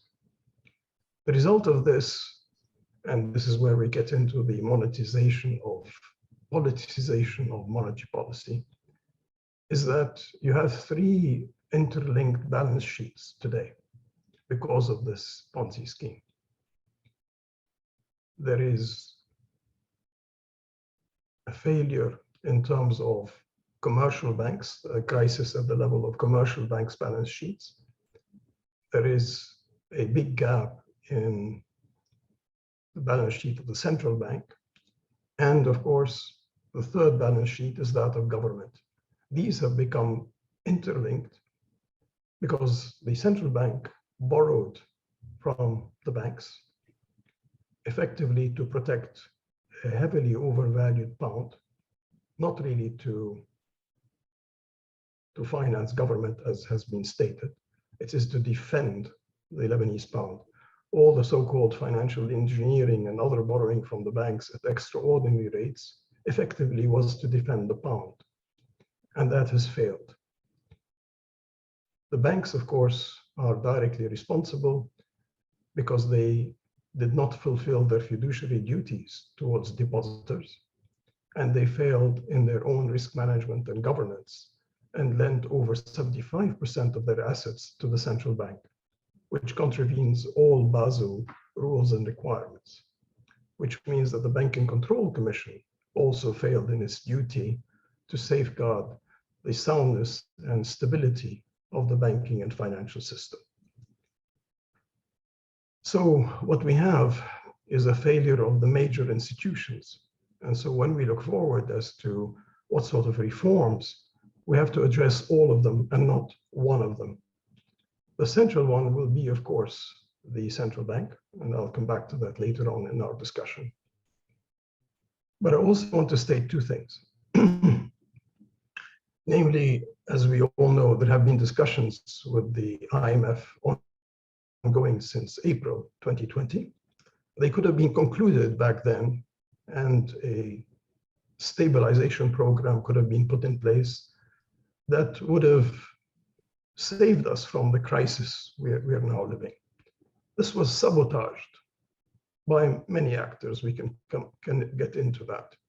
But fundamentally, the central bank and the banks did not wish to recognize their losses, the losses on their balance sheet. And the scale of the losses, $73 billion, is largely at the central bank. So when we talk about the gap and the financial losses, it is not in the banking system as a whole. It is largely at the central bank. And we still have not seen the results of the audit of the central bank, but we know where the losses are. They are there. The IMF and the success of any IMF program depends on economic governance reform. If we don't undertake the economic governance reforms, we will not be able to successfully implement any IMF program. And remember that the IMF program calls for structural reforms and, of course, a restructuring of the banking and financial sector. All I want to say at this stage, before we continue our discussion, is that Jean was talking about independence of central banks. Indeed, on a global level, central banks, after the great bout of inflation in the late 70s and 80s, were given independence, but they were given independence with accountability. The money and credit code that we have in place currently gives very substantial independence to the central bank, but unfortunately, there has been no accountability and does not provide for accountability. That has to be a major area for reform.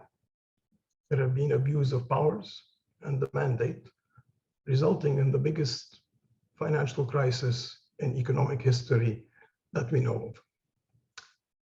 So as we move forward, I will state that we need a new monetary and credit code. We cannot stay with the existing monetary and credit code. And it is not simply a matter of restructuring the balance sheets of the banks or that of the central bank. You need a transformation of the banking and financial system. And hopefully we'll get the time to discuss some of that. Thank you. Thank you so much, Dr. Saidi.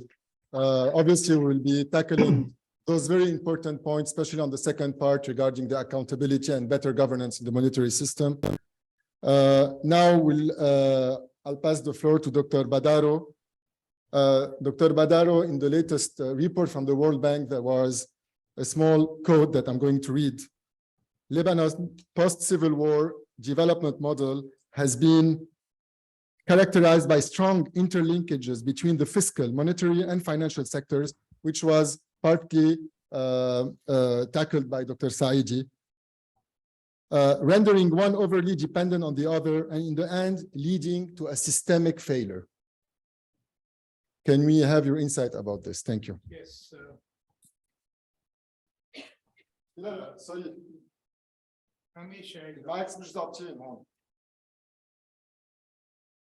الو بس سؤال تفضلوا بالانجليزي او بالعربي؟ خلينا بالانجليزي. خلينا بالانجليزي. بس في translation. Okay. So then first let me thank the RDSL, TI, and CAS Foundation for inviting me to this much needed event with such distinguished panelists. Allow me to tell you that when I co-founded the RDSL, I was 32 years old. We had a dream, but we ended with a nightmare.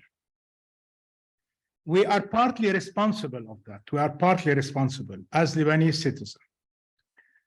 For a long time, I lost hope and I felt that we collectively failed. Corruption and struggle for power are the two faces of the same coin. Now, I see a glimmer of hope in you. We are at an inflection point, and it's time to sacrifice our time and invest in effort to turn around the situation.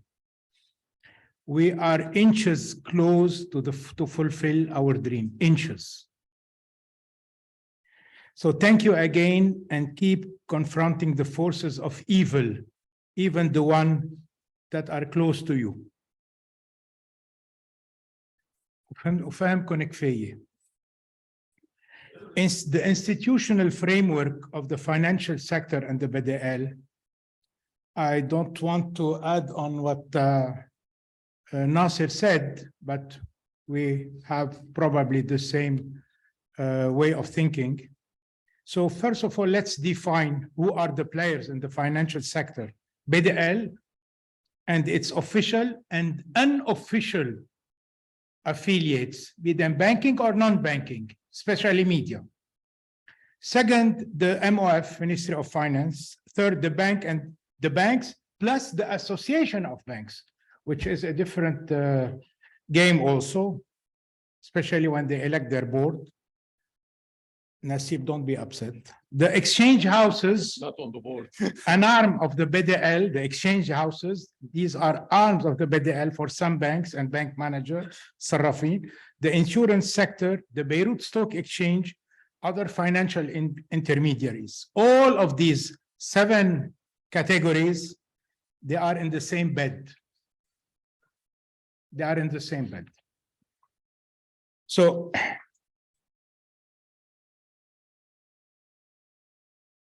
the first question that should be raised is the BDL an independent institution? Yes, on paper, not at all in practice, not at all. And I will expand on this. So the second one is the interlinkages between BDL and MOF. They are solid and very deeply entrenched, very, very deeply. So this perverse universe is so deeply entrenched and that it covers sectors that you can't even imagine who are their members. Some do not really know that they are serving the system.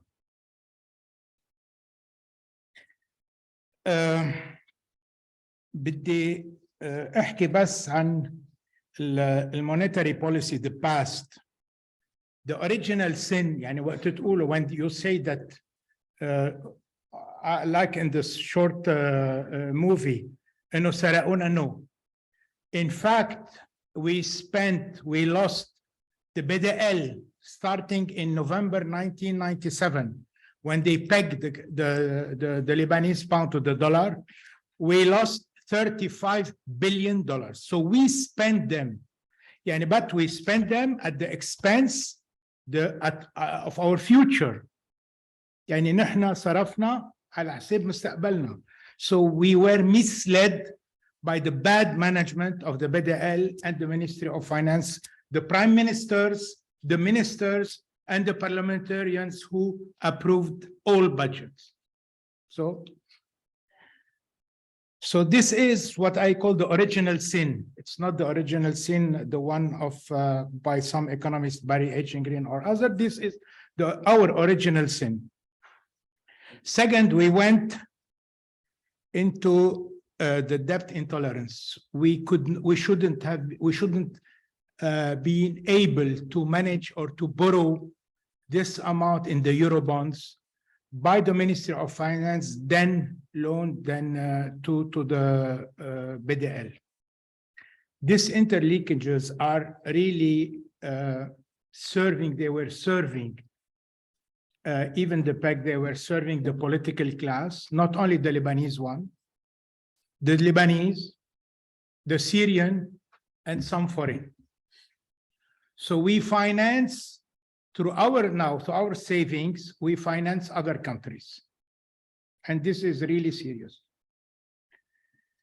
So should we engage the responsibility of the state or that of the leaders, as in any companies? When you go bankrupt in any company, you are liable personally. So when the banks could not give us back our money, they are liable to us. They shouldn't say, go to the state, your money is with the state, you are not responsible. This is an irresponsible behavior of the whole banking system.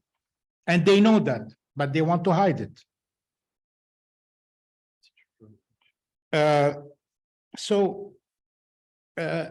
I just want to add المادة 13 من قانون النقد والتسليف بتقول انه يعتبر تاجرا في علاقته مع الغير. The BDL, the central bank, is a trader. So if it's a trader, that means he is a commercially liable to the banks. So if they if they want to get out of this bed, let them just sue or prosecute the BDL.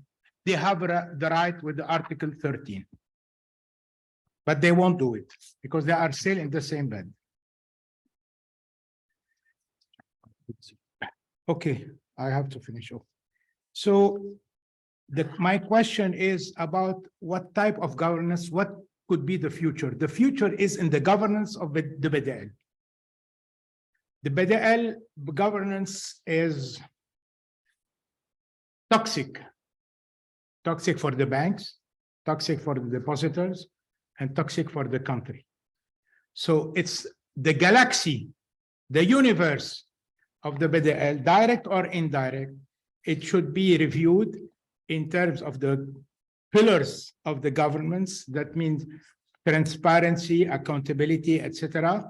And we need to review. This is the first step. Unfortunately, it cannot be done today with the actual governor of the BDL. So we have to find another guy to run the next BDL. Thank you. Thank you so much, Dr. Badaro. Now we will go with our next speaker, which is online as well, Dr. Alia Mbayed. Dr. Alia, in early 2020, she was the first person she wrote a report talking about this interlinkage between the sovereign, the Banque du Liban, and the banks. And she called this consolidated balance sheet, which Dr. Nasser as well mentioned earlier, she called it Lebanon Inc. or Lebanon Incorporation. And at that time, the losses of Lebanon Inc., and we're talking about end of 2019, based on the report of Dr. Alia, we were talking about a negative or a loss of $45 billion. So Dr. Alia, where are we today? Is the situation improving 3 years later? Are we still at those losses, or the situation has been deteriorating? The floor is yours.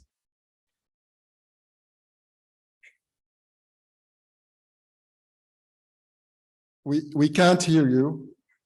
Okay. Yes. Good evening, ladies and gentlemen, and thank you very much, Jean, for the introduction, and thank you, LTA, RDCL, and CAS for keeping the debate going and the policy dialogue going, even when policymakers are refusing to listen. I think that is the only way forward, in my view.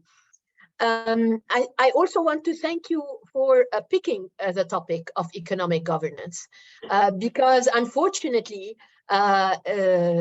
since the eruption of the crisis, very little in the public debate has been discussed beyond this focus and this on the issue of the deposits, the losses at the central bank, without really asking and trying to understand how should we overcome these through transforming, as Dr. Said said, both the institutions and the law and the way of governance that led us here.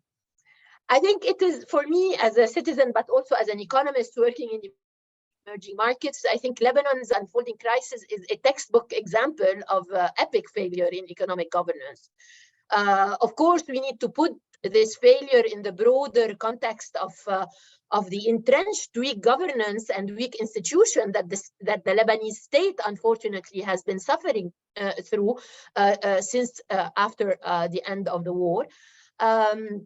But I also think that it is intrinsically related to the nature of our political system, which, and we have to recognize, puts the interest of groups, clans, whatever interest groups, because I don't think it is only about tawa'if, above what should be the collective public interest and the need to safeguard it. This is why in the study that Jean referred to, which I did with my friend Gérard Zouane, our first sentence was about the fact that the crisis of Lebanon's, the origins of the crisis is not a technical issue, but it lies at the heart of the political economy of Lebanon.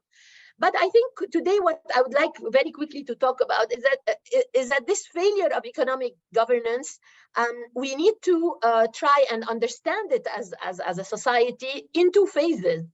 First, the phase that led to the crisis and to the implosion in 2019, but then also how the crisis was, quote unquote, managed, but it's actually mismanaged since it imploded.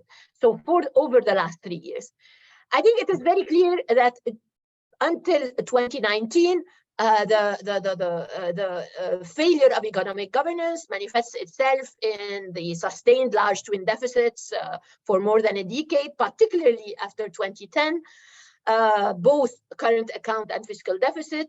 That's the first important, basically, indicator.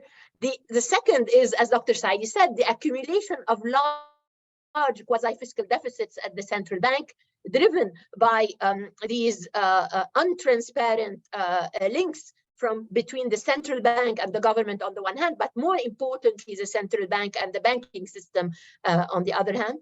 And the third is the unprecedented exposure and letting this exposure grow of banks to the sovereign, and in this study, we had shown that in emerging market or developed market, that this exposure should not exceed 5 to 10%, whereas as Dr. Saidi, we are, as Dr. Saidi said, in Lebanon, we want off track with more than 70%.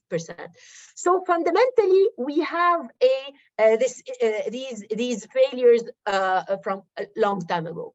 I mean, one could ask, why this continued for such a long time? I mean, in any other country where these excesses of economic misgovernance happen, no one would let them go to unchecked, right? In many other countries, there are budget laws which set framework for fiscal policy, identify ceiling for fiscal deficits, limits on debt to GDP. There are central bank governance rules that are strictly applied, even though, as Dr. Saidi said, we have the Code of Money and Credit, but it was not. Whether in terms of the relation, the monetization of the deficit, the relationship with other parts of government. But also in other countries, there are banking sector regulators which are responsible for devising prudential regulations, rule and regulation, to safeguard the stability of the financial sector. And also, there are informed public think tanks that acted as alarm bells, media that acted as alarm bells. So we had these failures. I mean, I think me and Dr. Saidi were trying to same thing, but that also shows you that this is what mentoring, being mentored by Dr. Saidi gives you over the years, is that we tend to speak the same language. But I think instead of taking stock of these failures, I think we acknowledge them and try to address them as a way to exit from this crisis of economic governance, we went exactly the opposite direction. We actually outbid our capacity to self-destroy embracing even more disruptive and distortionary practices that politicized even further both fiscal and monetary policy. And I think for the past 3 years, the list is long. It starts by refusing the negotiations with the IMF, refuting completely what could have been a start of a discussion about a recovery plan with all its mischief, which is the JAB plan. I'm not a fan, but it was a start that could have led us to a constructive debate if properly managed, but unfortunately it was not. But I think since then, the list of weak economic governance and politicization of the dealing with the crisis is very long. I will start by the deliberate disinformation about the nature and the scale of the problem. No one knew. Everyone thought that it was a debt problem, while it was very clear that it is a quasi-fiscal financial sector losses that outweigh. Also, there was the failure to pass and enforce the capital controls law, and that is fundamentally a political decision because it could have prevented a bad run, but by not passing it, you allowed selective exit of funds and capitals for politicians and connected people. The deregulation of deposit also is a politicization because you allow distortion, you favored people. You also decided that you want to impoverish a whole society by verifying deposits, bidding up devaluing the exchange rate, having hyperinflation. So this is a political choice of doing this. The introduction of multiple exchange rates, the subsidies that were given to some importers versus others, depending on connections. This is also a political decision. The fact that the Banking Control Commission and the central bank until now have not adopted a bank resolution framework or announcing or proceeding to announce to accelerate the bank restructuring, that is a politicization of monetary policy and financial sector policy. The Sairafa platform, the allowing the cash economy, the complete leaving the public sector to collapse. All these are fundamentally political decisions and politicization of both the monetary and fiscal policies that should have been embraced to stop the collapse. So, Alia, can we just exactly. Yes, can you just sum up, please? Thank you. Exactly. I will say that the danger of letting these practices continue and last for a longer time will only consolidate the existing patronage and profiteering network that existed before the implosion and that grew. And whether they are old, but also we know there were new ones, new networks of influence created, the new monsters, what I call. So for us, I think there cannot be a path to monetary stabilization, which I hope we will discuss later, without addressing these past failures of economic governance. Thank you so much, Alia. Yes, we'll be talking about this on the second part.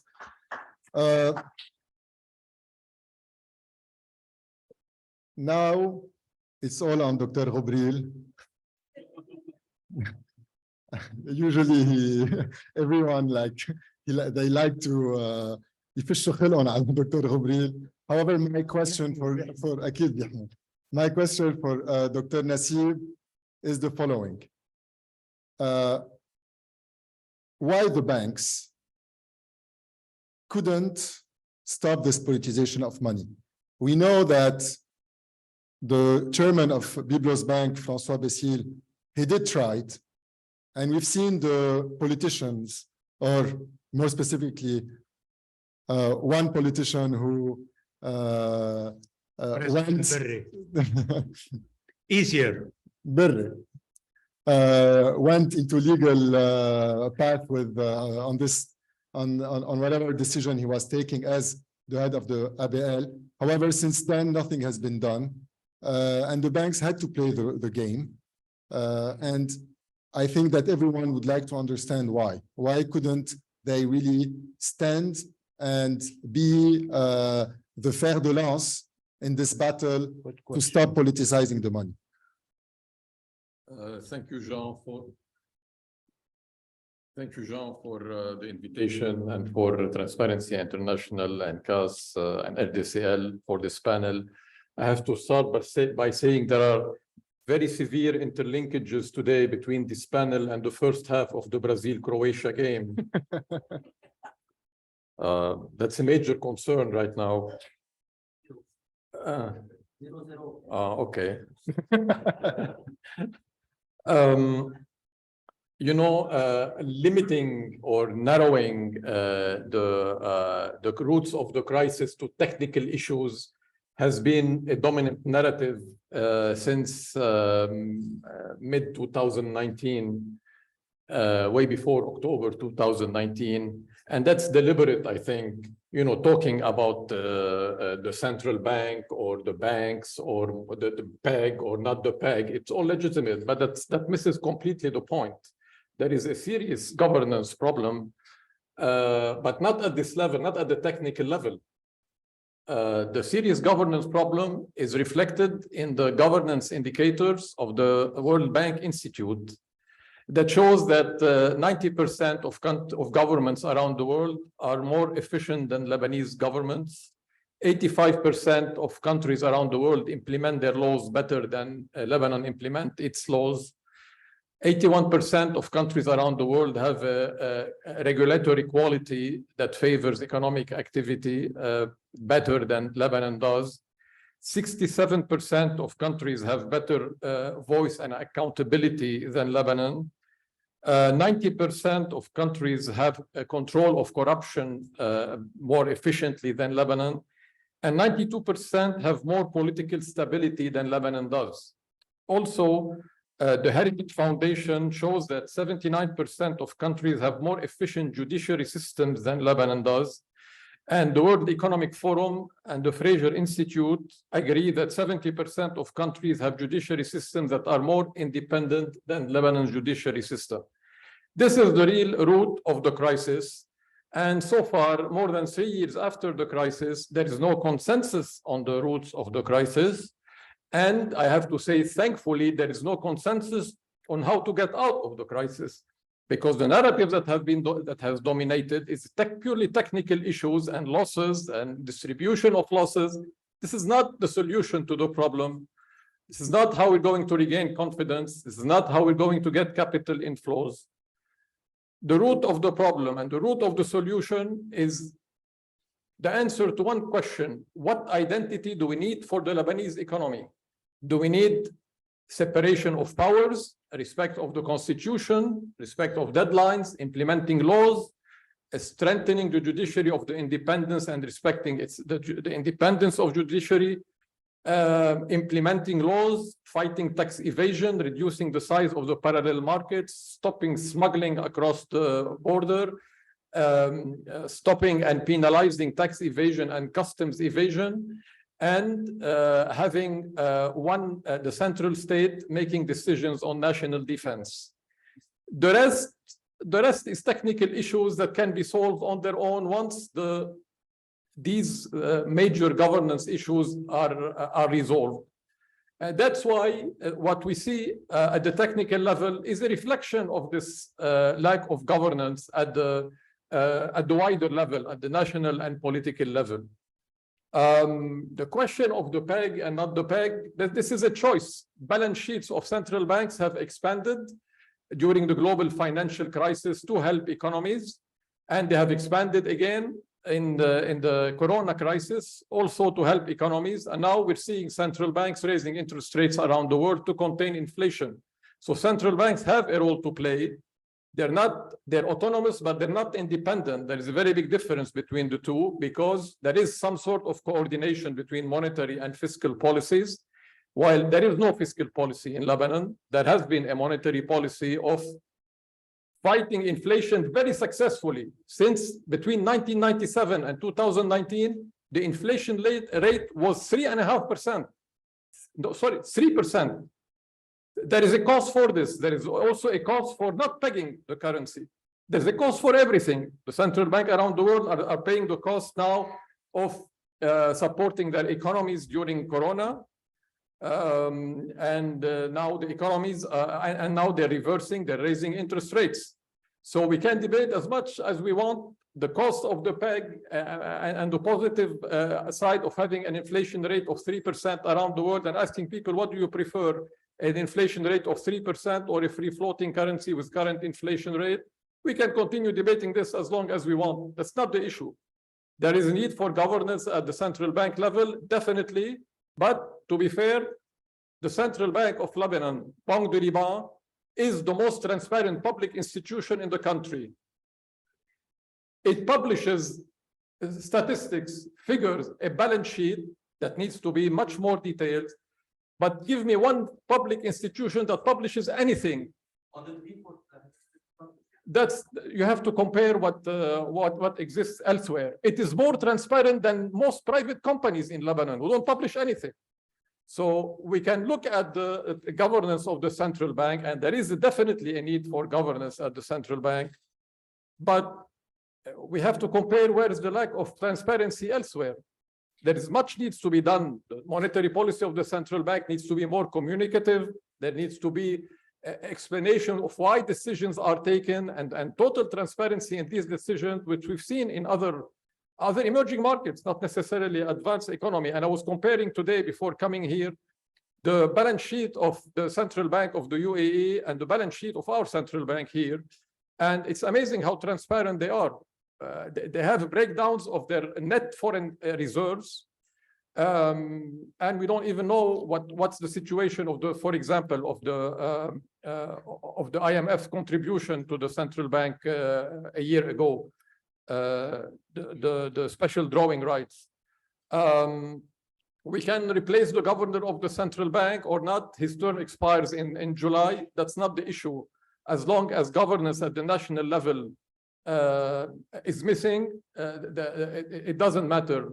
The strategy have been very successful in putting the blame on the banking system, the central bank and commercial banks, especially this notion, the theory of losses. It's amazing when you have a lender, it's the lender who decides usually how to treat the loans. It's not the borrower who decides how to treat the loans. And despite 3 years of economic hardship in Lebanon, the borrowers here have managed to reach agreements with the banks here on how to pay, except for the states who has abdicated totally its responsibilities in Lebanon and decide that these $72 billion who are loans, obligations by the state, are losses, and refuses to acknowledge the responsibility for those. Regarding your question directly, Jean, it's not true that this theory that banks have historically lent to the states and do not lend to the private sector. The banks have lent $60 billion to the private sector. That's more than the size of the economy. The role of the state is to expand the size of the economy so there'll be more lending opportunity. And up until 2015, the exposure of the banking system to the private sector was more than the exposure to the central government on an individual basis, and more than its exposure to the central bank. Central banks around the world impose on banks legal reserve requirements and other requirements, whether through circulars or decisions. So what happens is, since 2015, yes, has been a distortion of and had a negative impact on economic activity and interest rates. But we have to remember that between 2013 and 2021, we had 8.5 years between March 2013 and September 2021, 8.5 years where we had 2 years and 8 months only where the successive governments managed to work normally. I didn't say they took positive decisions in favor of citizens, managed to work normally for 2 years and 8 months, less than 1/3 of this period, between 11 months for Prime Minister Tamam Salam to form his cabinet, 8 months for Prime Minister Saad Hariri to form his cabinet, 2.5 years of debilitating presidential vacuum, 13 months to form the current government. That has a cost. That has a cost on confidence, on deposit inflows, on delays in structural reforms, and therefore on interest rates, especially coming to your point, finally, that the banking sector has been the only vehicle to attract foreign capital to finance the economy in Lebanon. We do not have a bourse in Lebanon. Companies don't list their shares on the Beirut Stock Exchange. We don't have a corporate bond market. We don't have an investment banking sector to complement commercial banks in terms of financing the companies. We don't have a private equity industry in Lebanon. And there is a reluctance from family-owned businesses also to open up their capital or to list their shares. So we have to look at both sides of the issue. That's why we're here and discussing all this. Thank you so much. Before going to the second part, where we'll be really discussing really the governance problem in the monetary system, I think we have a short video. Yeah? Okay. Is the video about denial of reality, Jean? Because that's what I've been hearing. And this has been a constant theme for the past 3 years, where we've denied just 1 second, Dr. reality.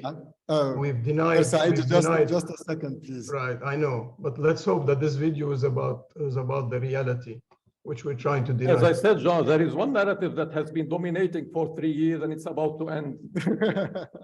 Okay, let's just watch the video and we'll continue.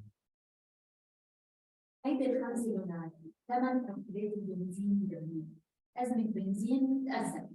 اللبناني بعده ناطر ظهره بطوابير السر وأرضى تجار السوق السوداء وأصحاب البطولات والكارتيلات والتنكة اللي بتتبخر بالثواني ليعبوا بالآخر بنزين بالأمطار. شو وصلنا لهون؟ مين دفع ثمنها؟ بس نحن مش فرق عن المدينة.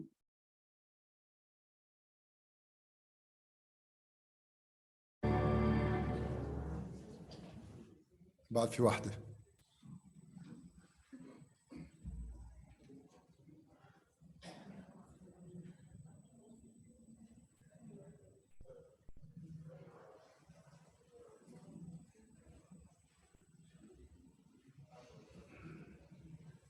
هيدي ال10 دولار ثمن مكبات النفايات بلبنان. 20 سنة وبعدنا عم نضم بجبال النفايات وعم نموت من روايح كارثة بيئية مطمورة بجرون الفساد وصفقات محارق مشبوهة.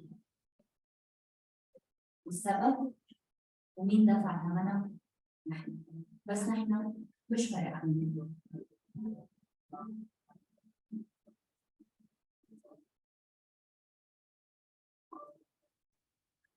So now we'll start with the second part. We will be talking about the economic governance, the good governance that needs to be done, and the path towards monetary stabilization.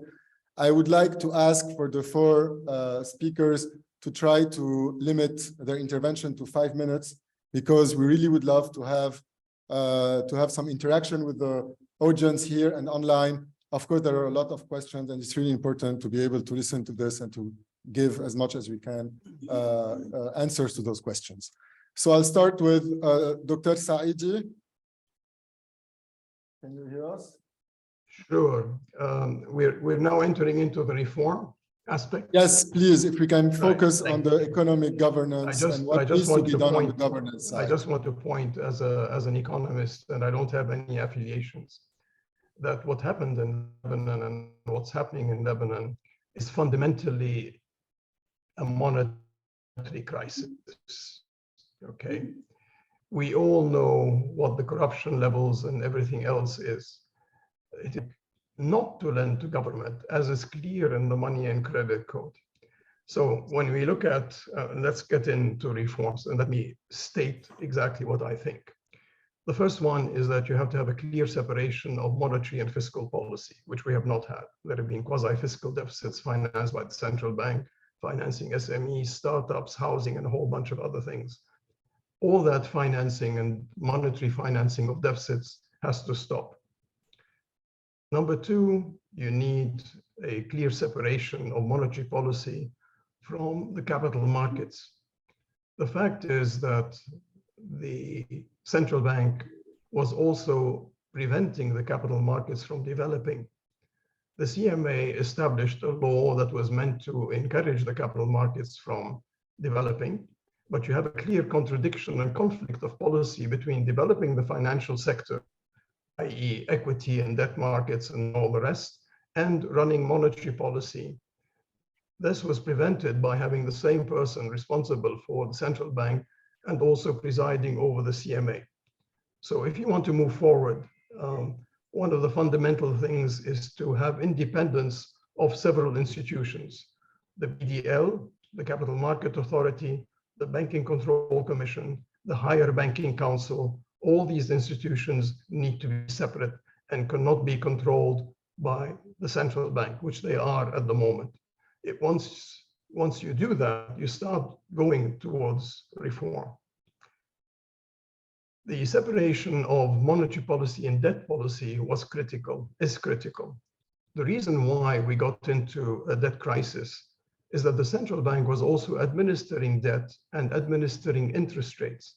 Interest rates did not reflect the underlying fiscal unsustainability of the government's position. Had you had government debt listed somewhere, the financial markets would have played their role of disciplining government, as recently happened, for example, in the UK with the Truss government. This was prevented because the central bank was undertaking the auctions and also administering interest rates. So they did not reflect the underlying economic reality and unsoundness of fiscal policy and debt policy. So moving forward, when you separate monetary policy from fiscal policy, you then force government to have to go to the markets and borrow. And then the government then has to face the reality of facing unsustainable policies. So moving forward, given the current situation, there aren't too many positive outcomes. We've now turned into effectively a cash economy with the banking system practically totally disintermediated, and we're rapidly going towards total dollarization. So if you want to reform, and it's not about monetary stabilization, and let me be very clear, I think, of what needs to be done. You need a new money and credit code act, a rewritten money and credit code act. We will need currency reform, by which I mean you can no longer continue with the Lebanese pounds. We have lost confidence in the Lebanese pound, and trying to rebuild confidence in the Lebanese pound and reduce dollarization is not going to happen. So you're going to have to establish a new lira.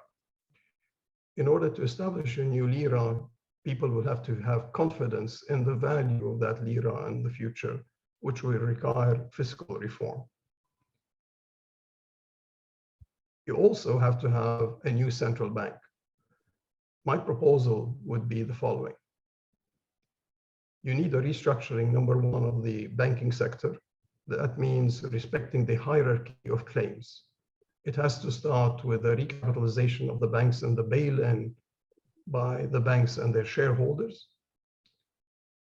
Number two, they can revalue some of their assets. This is something that we did in the 1990s. We allowed the banks to revalue real estate assets that they hold. The banks hold substantial real estate assets. We can allow them to revalue those without imposing a revaluation tax, on condition that they pay cash for the revaluation of the assets. The third part of restructuring the banks would be a bail-in, a partial bail-in by depositors. That would help solve the bank financial and central balance sheet problem. If you have 15 to 20 billion brought in by the shareholders, which is the value of the equity that has been destroyed, and you have a similar amount bailed in by depositors, then you're talking about 30 to 35 billion that can help restructure the banking system, plus a certain amount that would come from revaluation of real estate assets. That would be one part. However, you now face the major hurdle of Can you conclude, please, Dr. Saidi? Restructuring the central bank. And let me be revolutionary here. I propose that the central bank becomes a publicly listed joint stock company, like the Swiss National Bank, whereby some of the obligations it has towards the banks will be converted into equity in the central bank.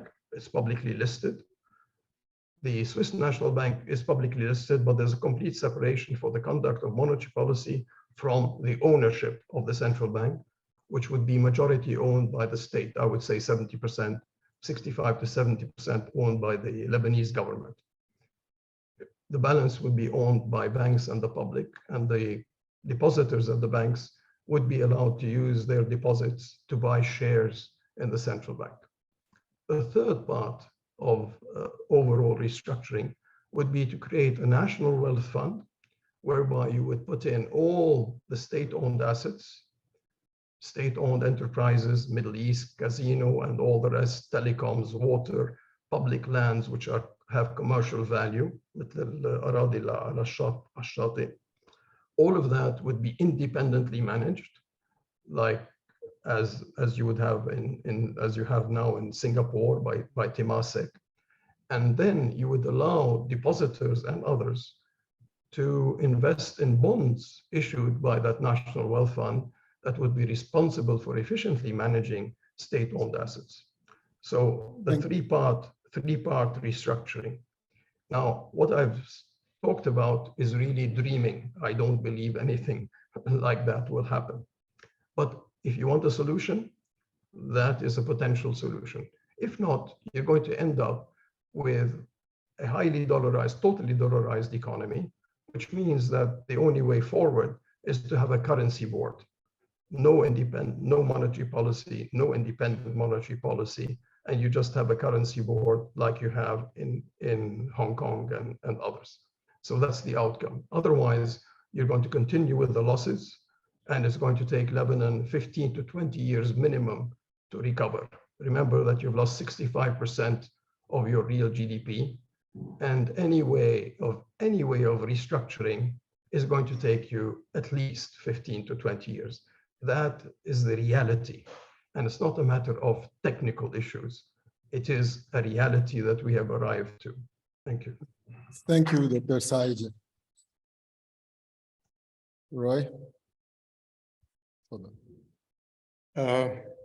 First of all, let me just take an example of the pyramid of governance. The first one, the first layer, the basic one, is the values and the ethics. So on top of this, the political system, the organizational type of government, and the people who run the government. So, and the third layer, it's the consequence of the first two layers. The product of these two layers is the economy.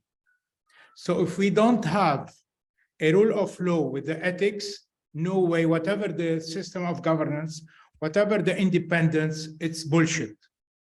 So we have to focus on, with these actually people running the country, even if we have the best designed monetary or Ministry of Finance system, no way. So the change will come from changing the people and then the system. First of all, we have to change the people. Lebanese did not change and the change was not very successful anyway in the last parliamentarian elections. So we have to either wait for a long-term 2 or 3 elections, parliamentarian elections, or have what's a quantum leap in our political system, a sudden one, let's say, to have this change. So the change would come, no economy without a rule of law. I would like just to talk about the new governance, the new political governance or economic governance.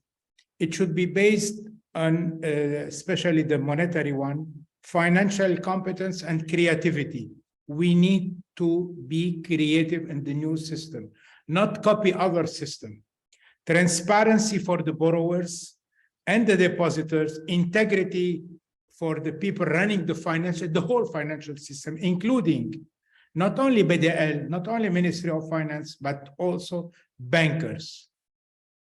And thirdly, this is otherwise will be eroding the knowledge and the capital of the banks, which are mainly the clerks and the middle management of the banks.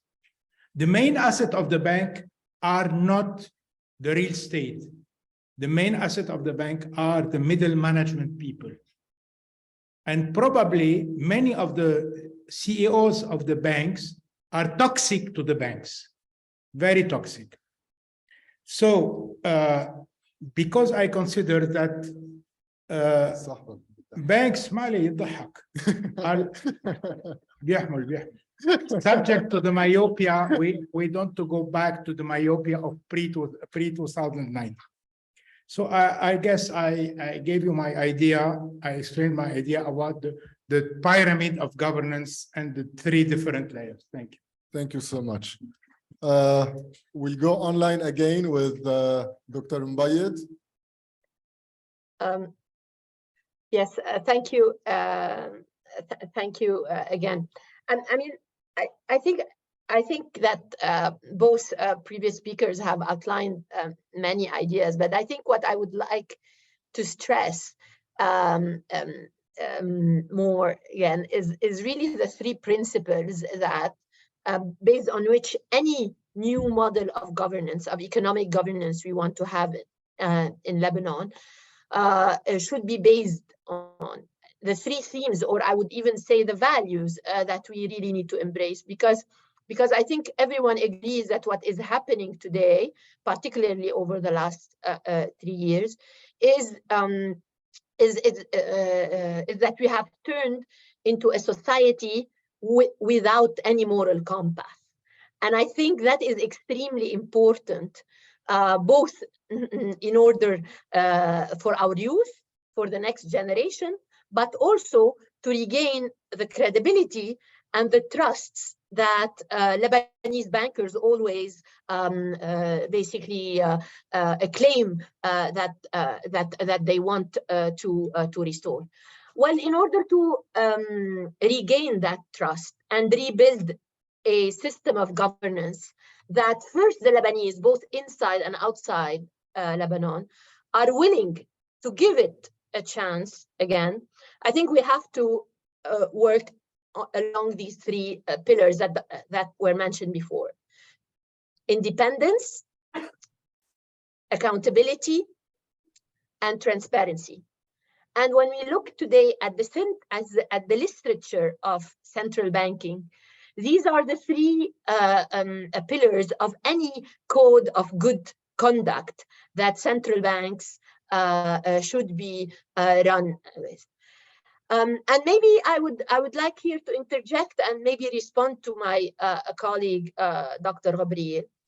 Maybe because I have worked at the central bank, but only in the good times of the central bank, and say that unfortunately, the Central Bank of Lebanon has been on a rapidly deteriorating stance, both in terms of transparency, the coverage of statistics, the timeliness of data, the quality of the publication, let alone actually the intellectual integrity of saying something and then it turns out to be something else. So at least on the issue of transparency, and I will not say, I mean, there is no transparency in the balance sheet nor the income statement. Otherwise, we would have known long ago that we were in trouble. So all these aspects of improving the transparency of the central bank, including rethinking who sits at the board of central banks. Today, in many countries, including in the Arab world, there are not only bureaucrats who sit on boards of central bank, but also independent experts who have integrity and intellectual leadership and are recognized in society. We have to learn from the evolution of these things. On the accountability, obviously, also there is a lot to do, because here again, maybe I will remind many of the people who say that the Central Bank of Lebanon has not lacked accountability. Well, if it was implementing the Code of Money and Credit, and if the checks and balances were in place, including the role of Mufawad al-Hukumi, the government commissioner, all these quasi-fiscal deficits would have been very clear and transparent transparently communicated both to the Ministry of Finance and to Parliament and to the public, and something could have done between them. So there is a fundamental checks and balances system that allows accountability and adjusting the course of policy that was not functioning, and that should be part of what I agree with Dr. Saidi should be the new code of money and credit. And I think on independence, I cannot but reiterate what was said before. Basically, that we need independent and meritocratic civil service. And that is important for the next period ahead, because if we do not instill at the central bank and the values of professionalization and professionalism, non-allegiance to political parties and to political forces, then we end up with a central bank that has no credibility and therefore cannot basically instill this trust that we need to need further. Now, obviously, there are issues that apply the same not only to the central bank but other institutions. But I think, as we saw in the previous session, I think we have gone a long way in terms of publishing actually fiscal data about the government and going into granularity. We need to go back and improve the timeliness so that increasing transparency of the operations of state-owned enterprises. We also need to have accountability through an empowered court of account, Diwan al-Muhasabah, which is extremely important in order to instill this accountability in the use of public funds. And of course, we need to reinstill independence by an overhaul of Al-Khidmah Al-Ammah, the civil service reform, and by reasserting the independence of the Majlis Al-Khidmah Al-Madaniyya, and establish a meritocratic civil service in order to have a leaner but more professional and competent public sector. Thank you so much, Alia. And last with Dr. Ghubril, and then we'll open the floor to a few questions. I agree with many of the solutions that have been presented, especially what Roy said, most of what Roy said. And definitely, I agree on the fact that we need to separate the institutions of those under the central bank as much as they are separate in the most advanced banking systems in Switzerland. Is a debt ceiling a solution? Is a debt ceiling a solution in this case? The debt ceiling should be a first step in Lebanon. Definitely, I agree that the debt ceiling should be a first step. Countries modify their debt ceilings when they cannot meet them. The most advanced countries modify their debt ceiling, but definitely, as much as we can put restraints, but the solution is to restore confidence. And how do you restore confidence? Governance, transparency, what Alia said, definitely is the start, but you have to also to look at expanding the size of the economy. The private sector has been, I don't say neglected, but overlooked in these multiple solutions, because to have a successful future banking sector, you need a successful private sector.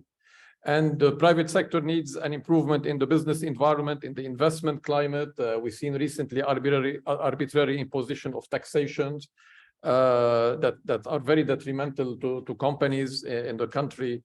But even if we restructure every sector of the private sector in Lebanon, the banking sector, the central bank, the industrial sector, the hospital sector, if we don't put the principles of governance, transparency, separation of powers, the rule of law that Roy talked about, respecting the independence of judiciary, confidence will not return. This is essential. We cannot put the horse behind the cart in front of the horse. Thank you so much. بدنا الميكرو بليز. في عنا Thank you for all the respected speakers for the input. Of course, any problem to be solved start with a good diagnosis. And I think that it was obvious that the crisis we're passing through is a deliberate crisis. Dr. Saidi talked about the Ponzi scheme. Mr. Badaro, you talked about the 2007 starting point of taking wrong policies, wrong decisions. Unfortunately, this deliberate crisis has not only an internal dimension, which all the technicalities that you've presented could solve, but I'm afraid it has also an external dimension. And putting this back into context, especially after the Corona crisis, another deliberate economical crisis worldwide, as I see it, I don't know if you agree with me. I'm afraid that, as Mr. Tawili said, Lebanon could have been or could be a laboratory where the vision and the plan of the World Economic Forum of people owning nothing and being happy could be the starting point. But back to the internal dimension, I totally agree with Mr. Badaro. It's not just about technicalities, it's definitely the rule of law, the ethics, and the right economic decisions to fulfill the vision of a prosperous Lebanon. And definitely, I think there were some good examples in our history. If I can quote Minister Elias Saba, who for a very little time started something that could have flourished into a difference. The main issue is definitely ethics, and I'm not going to use his word because it's a little bit delicate. Go ahead. إنه القصة بدها ضمير وبيضات.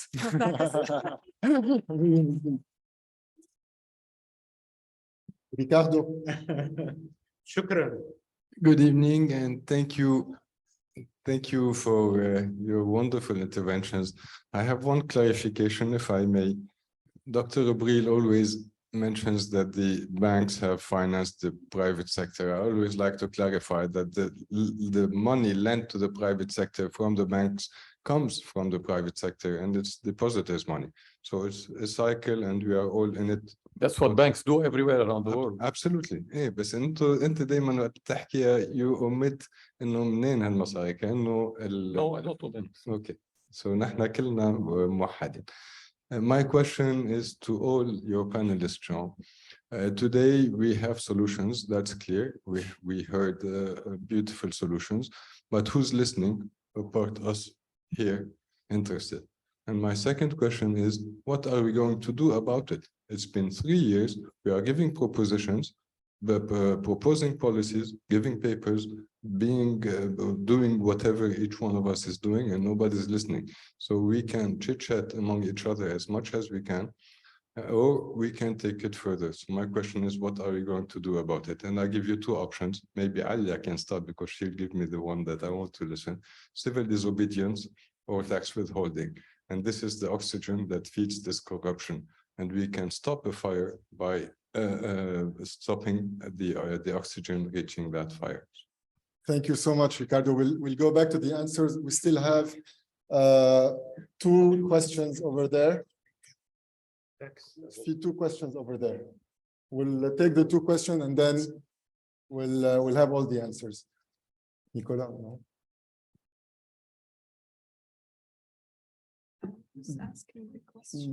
Monsieur Issa. Yes. And then the gentleman next to you. Yes, thank you very much for the panelists and for the organization. First, for Dr. Gabriel, I have some difficulty to agree on what you said about the transparency of the central bank. I think we have been misled. The central bank, when he was talking about reserve, he never talked about, he said we have a reserve of 35 billion. He never said that we have a deficit and a net reserve of minus 60 billion. And when the country was printing money, we called this financial engineering, and we praised the government, the central bank government for doing it twice and even 3 times. I think what Dr. Nasser Saidi said and the solution are rational, but the problem is who will implement this, as my colleague is saying, who will listen and who will implement. I think also Dr. Badaro is right. The only way is to change the people, but how to change the people? Another 4 years for new election, and maybe it will not be enough. We wait another 4 years. So 8 years, I think the private sector will not survive. So how can we tackle this? How can we find a solution? I think the private sector was very successful before the crisis, and is still now surviving and is doing well again. But the private sector cannot survive without the banking sector. So I think it's about time that the private sectors and the banking sector come back together. The banking sector was representing more than 50% of the economy. So there is no way that they don't come back together with the private sector for solution. And maybe solution like Dr. Saidi said of bail-in depositor, but we have to find a way to go out of this together. The other issue is changing the people. I'm not sure it's easy to change the people. So maybe we should, as RDCL, drive the private sector to take over and through privatization and lobby for privatization as soon as possible. Thank you. Thank you. Just next to you, and then Nicolas, and we'll have the concluding remarks. Thank you very much. Dr. Farida, I have a question for Dr. Gabriel. كان عم يقلنا إنه لازم الناريتيف of losses لازم يوقف. I think the narrative of denial اللي عند البانكرز كمان لازم يوقف. Losses have been materialized, Dr. Gabriel, and I can list some of them. The GDP per capita بلبنان نزل من $7,400 صار $2,300. هذا فقر المجتمع. الريزيرف اللي بدي ال كانوا 37 مليار باول ازمه، هلا صاروا تحت ال 10 مليار. The size of the economy went down from $55 billion to 17 billion. الديبوزيتورز اللي اخذوا مصرياتهم على تعميم رياض سلامه خسروا over 40 and 50% of their deposits. الشركات الصغيره اللي سكرت الريل استيت فاليو اللي بلبنان. There are tons of losses that had been materialized by various sectors of society, excluding the banks. البانكس اللي رافضين يتحملوا الخساره. I'll give you one small example.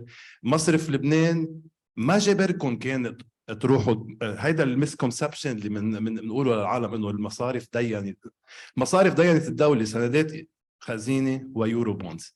اما سندات الايداع اللي البنوك هي اخذت قرار من نفسها وراحت تلحق غير بنوكي وتروح تعمل ديبوزيت، تحط سندات ايداع بمصرف لبنان الدولارات. معلش خلينا نتذكر من 2016 ل 2019 all banks in Lebanon كل البرانشز كانوا عم يشتغلوا برانش فور بي دي ال، عم يلموا دولارات من العالم يروحوا يحطون للبي دي ال. ما كانوا بقى حتى عم يدينوا the private sector. وهذا بقى على 3 سنين لحتى يتجمعت سندات الايداع.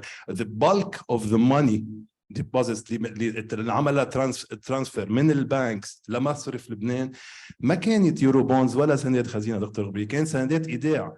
البنوكي واحد ورا الثاني لحقوا بعضهم لحتى ياخذوا هول الهاي انترست ريتس.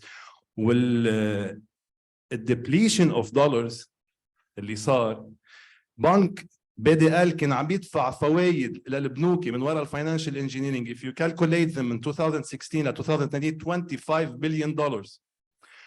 بي دي ال ما بيطبع دولار. هول الفوائد عم تضحك. الفوائد كان يعطيكم اياهم قسمين، قسم دولار وقسم لبناني. قسم الدولار كنتوا تحولوه لبرا، والقسم اللبناني كنتوا ترجعوا تشتروا فيه دولار على 1005 وتحولوه لبرا. هول ال $25 مليار اللي اخذتوهم فوائد من مصرف لبنان للفاينانشال انجينيرنج، من وين جابوا مصرف لبنان؟ مصرف لبنان ما بيطبع دولار. ثانك يو. بعد في اخر مداخله ل دكتور شيخاني، وبعدين you will have few minutes to answer. كمان. Bonjour Roy, bonjour Nassib, bonjour Alia et Monsieur Saidi. Nicolas Chikhani. I listened to you all and I liked very, very much your description of the past and your description of what need to be done in the future. And I 100% agree with you. The only thing is that I was willing to hear more about what needs to be done now. Okay, we have the past, we have the right rules and governments to be done in the future, and the policies and the fiscal and things like that. But today, Lebanon is in a free fall. We still have maybe a year to survive. What needs to be done in urgency? What is a priority to be done, or the priorities in order to sustain the country and build what you have proposed for the future? Thank you. Thank you so much. Sorry, سريعا, please, سريعا. بونجور، وحيدكم أنا بدي أحكي أعمل مداخلة عن حالي. أنا مودعة وعندي مصاري بالبنك اللبنانية هون، بس عندي حالة إنسانية كتير نادرة، يعني بيقولوا لها رير humanitarian sanitarian case، منيح اللي عم بيطلع صوتي بعد. عايشين بكونديشن ما بعتقد حدا عايشها هون بلبنان ولا العالم، عايشين تحت الركام ببيت مكسر، مع أمي مع كانسر ورح تموت وما عم تقدر تتحكم، وأختي ذات الشيء، وأنا كمان مريضة. بقى إذا حدا بيقدر يعطيني حل قبل ما تموت أمي أو أختي، لأقدر أنا أسحب مصرياتي من البنك واتحكم، لأنه المصاري بنعرف كلنا نحن بالعالم إنه المصاري لتعزز الإنسان مش لتذله. وبحط هيدا قدامكم أنا تشوفوا كيف بدكم تقدروا تساعدوا. ميرسي كثير، ميرسي كثير. رح ناخذ concluding remarks. Dr. Saidi, can you hear us? Yes, Dr. Saidi. thank you. Yes. Thank you. I just want to refer to the lady who just talked about her mother and her own sickness. That is the reality of many Lebanese. The World Bank and the United Nations tell us that something over 70% to 80% of people are living multidimensional poverty, and food poverty is now 50% and over. There's more than a 50% unemployment rate. But more important than all that, we're losing our young people. Our human capital is going away. I spend a lot of my time working in Dubai, and I see Beirut and Lebanon have moved to Dubai. And the losses in terms of human capital are very difficult to make up again. I've seen countries that have been destroyed by war and violence, including civil wars. As long as the human capital is maintained, then you can rebuild the infrastructure, you can rebuild physical assets. But if you lose your human capital, it's very difficult to rebuild. Look at countries across the world, Asia, Central America, and elsewhere. I just want to conclude with maybe a couple of points. You need not only a rule of law, you need the people who are willing to introduce and fight for the rule of law. Unfortunately, at the last elections, despite everything that we talked about for the previous 3 years, people voted for the same people to come back to parliament. It's true that we had 13 new faces, but they are not a cohesive force. Until the Lebanese themselves tell themselves, I refuse to accept this ruling class, you will not have change. And I haven't seen that at the last elections. A gentleman mentioned, okay, what do we do? Avoid paying taxes, stop paying taxes, civil disobedience. I would add one more aspect, which I think is critical, namely working for sanctions externally on Lebanese politicians and policymakers to make them accountable for what was a deliberate crisis. Everything that has happened since April 2020 could have been avoided. We know that. We know what could have been done. Solutions were possible then. They were deliberately sabotaged, and the people responsible for that have to be held accountable. If you don't have accountability, you're not going to be able to rebuild the country. So that is going to be critical. So asking for sanctions is critical. What do I mean by sanctions? It means freezing their assets, freezing their deposits outside, and incriminating them wherever possible. If they don't feel it in their own pockets, they will not change. They have made enormous fortunes. We have probably more billionaires per capita than many countries that I can think of. And much of that has been at the expense of the people and at the expense of the state, which got captured after the Civil War. We did not rebuild our country after our war. We did not rebuild institutions. We did not instill the rule of law, and we're paying the price for it now. If we haven't learned that lesson now, then it'll be very difficult to rebuild our country. So technical solutions, we know. I know the international community, starting with the IMF, the World Bank, United Nations, and others, and the Gulf countries in particular, are willing to help Lebanon. But as they have all said, and particularly the Arab countries, help yourself first.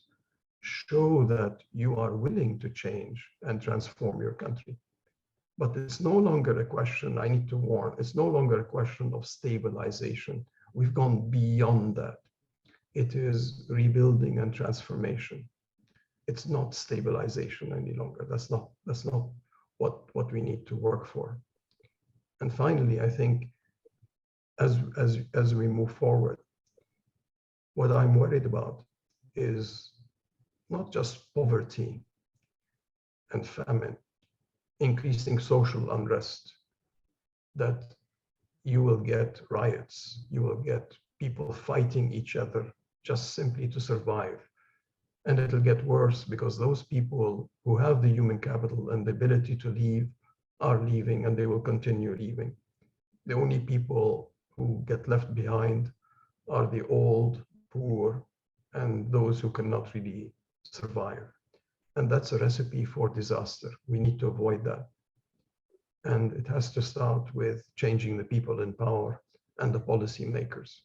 I hope that we can see that happen. Thank you, Doctor. Thank you so much. Roy, Dr. Badaro. I just want to stress on one thing important. I feel there is an IMF fatigue from Lebanon. So I don't think that the IMF would stay beyond July 2023. So either we have this reform or we are heading directly to a total collapse. So this is very dangerous for the country. What we need is not only a change, we need a metamorphosis. It's deeper than change. It's a different form of people and country. And this starts to answer Nicolas Shekhani's question constitutionally by the election of a good president that represent what we think, not the president, the classical president, clanic president. We need also a good prime minister and a good cabinet. Is this enough? No, it's not enough. We need them to have a vision. So where to go and how to go and the tools. So economy is really not very essential at this stage. So let's build first the basis of the metamorphosis. We are all probably working on that in a differently. But if we don't do that, we'll be facing the depopulation of Lebanon during the 10 years. What I usually say that 2, 3, or 4%, like the government plan, is not enough. It will kill Lebanon. So either we have a rapid double-digit growth with a new president and new cabinet and etc. for the 2023, 2024, 2025, and then we will have a lower growth rate, acceptable one. And otherwise, we'll have a demographic issue. That means population migrating, plus delaying marriages. And the most serious one is the decrease in the total population, actually from 4.8 million to probably 4 million in the next 10 years, due to the decrease in the fertility rate below 1.5. It's very serious. So the Syrians are doing great. Who? Yes, yes, exactly. So this is in fact the real challenge. The real challenge is not economic challenge. the real economy, there are plenty of good people like Alia, like Nasser, like I'm not sure about Nasib unless he changed, he changed his side from the bankers. Anyway, no, I'm kidding, you know. The issue is we can find a lot of good people. The main problem is the political, and I'm not sure that the international community also, Nasser said about the sanctions, I'm not sure they are willing to use the sanctions against the politicians. And if I say that, Nasser, because I asked some of them and they alluded this question. So we cannot save Lebanon unless we start saving our country. Thank you. Thank you, Roy. Alia, can you be very brief in your concluding remark, please? And yeah, I will try. Well, I mean, on the question of who's listening, I think definitely not the policymakers who are currently in charge. And that is a problem because, I mean, there is a clear conflict of interest. It's not in their interest to solve the problem. It's in their interest to actually keep it going so that they increase dependence onto them and and perpetrate this patronage and spoils system that they have built and that led to now. So I think who is listening, I think the international community is listening. We might like or not what they do, but I think the international community also is not a uniform international community, and you have to be smart in how we approach it. And this is where the role of the diaspora, which has showed that it is actually very effective in bringing change into the electoral landscape, should really prepare for the next election in a much smarter way, and that is essential because through that you can maximize the ability of the international community to listen. The second thing is who is listening. I think the youth of Lebanon. We owe it to them to continue to speak because we need to give them hope. I think the worst thing in a country is not to have any hope at all. And I think this kind of debate and discussion, even if we have opposing view, is essential because we need our youth to expand and continue to go in the direction of change. And that brings me to what Mr. Nadim Matta has a question of Mr. Nadim Matta about the two narratives. Yes, it is unfortunate that after 3 years, Mr. Matta, we still have two narratives. It is because actually Lebanon lacks any culture of evidence-based policy debates. Something that we worked hard when we were at the central bank in the 90s, working with Dr. Saidi and others to instill, and even under the Hus government to instill in government. But a lot of what we tried to do back then was undone. So we need to bring into the to bring in the narratives. We need to put facts, and that's what we try and discuss facts, numbers.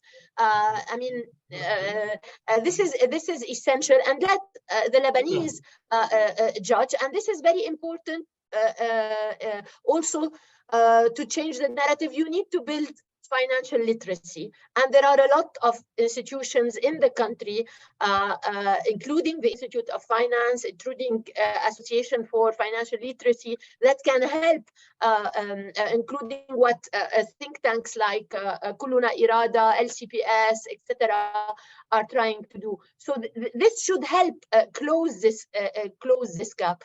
And finally, on the issue of priorities. And is privatization the answer? I think priorities for me today, to Nicolas, great to hear you, is to make it to make sure that we don't fall out of the international system by basically sabotaging for the second time a potential IMF program. Again, for me, the IMF program is not about the money. For me, the IMF program is about a rules-based system. It's about the three pillars of economic governance that we have. It's about transparency, it's about accountability, it's about independence, meritocracy. This is why we want the IMF. We don't want the IMF for its money, as important as it is, because we need it. But if there is one thing that we need to avoid doing is to go to the scenario that avoid going to the scenario that Roy talked about, i.e. Coming to a stage where the IMF says, sorry, we tried, and actually even the numbers today cannot allow us to help you because you have eroded all your buffers. So that is extremely important for me, and that starts, the priorities are very clear. Scrap do all the staff level agreement, prior action, audit the central bank, remove the banking secrecy. I mean, Nikolai, we know what we need to do and what are the priorities. If we want to remain part of this international system, that will help us address the issue of political governance, we have to go in that direction. Thank you so much, Alia. Thank you so much. Nassim, very briefly. Very briefly, you have to give me time as much as they did. First of all, Roy, the problem is not IMF fatigue. It's the voices we're hearing here that we don't need the IMF and it's not necessary to deal with the IMF to get out of the crisis. And that's what's really dangerous. Politician. Yes, of course, politician who's saying we already have oil and gas, so why do we need the IMF? That's true. That's very dangerous. Exactly. It's not the IMF fatigue that is the risky part. To answer your question, Antoine, probably you were not listening to me carefully. Maybe you were checking the Brazil game. But I said very clearly that in relative term, compared to other public institutions, the central bank publishes much more data than other institutions. For example, the Ministry of Finance, until today, the 9th of December, hasn't published the fiscal results for a single month in 2022. There is not a public institution that publishes its balance sheet. Electricité du Liban, the telecommunication companies, the Régie, Middle East Airlines, nobody publishes anything. And I said, I compared with the UAE central bank that is extremely transparent. It publishes net reserves and the breakdown, what they do with their SDR. That's the standard we have to be at in the central bank. I did not say there's no need to improve the transparency of figures. And I agree with what Alia said in terms of the timeliness of the figures that the central bank has been lagging in. And I have to add, they need to publish analytical opinion and a clear explanation of their decisions. There's no transparency in the decisions compared to what other central banks do. You have the governors going on the media in speeches, talking about monetary policy. After every monetary policy committee, there is a press conference and a statement explaining why they raise or reduce interest rates, why they bought bonds from the market, why they did repo operations. We don't have any of this, and that's what we need at the central bank. Regarding your question, no, I stand by my point that the $72 billion are obligations on the state. The state cannot spend this money. Half of the public debt went on an electricity sector where we don't have electricity. It needs to be held accountable. Everybody needs to contribute to get out of the crisis. There is value destruction, I agree. The GDP has now $22 billion, according to the World Bank, from $54 billion. The World Bank changed Lebanon from an upper middle income country to a lower middle income country for the first time since 1997. The value of deposits is 50% in real terms. The value of real estate has dropped. There is value destruction because of the abuse of power, the mismanagement of the public sector, and the gross mismanagement of the crisis. The banks, yes, they should assume part of the responsibility. I never said otherwise.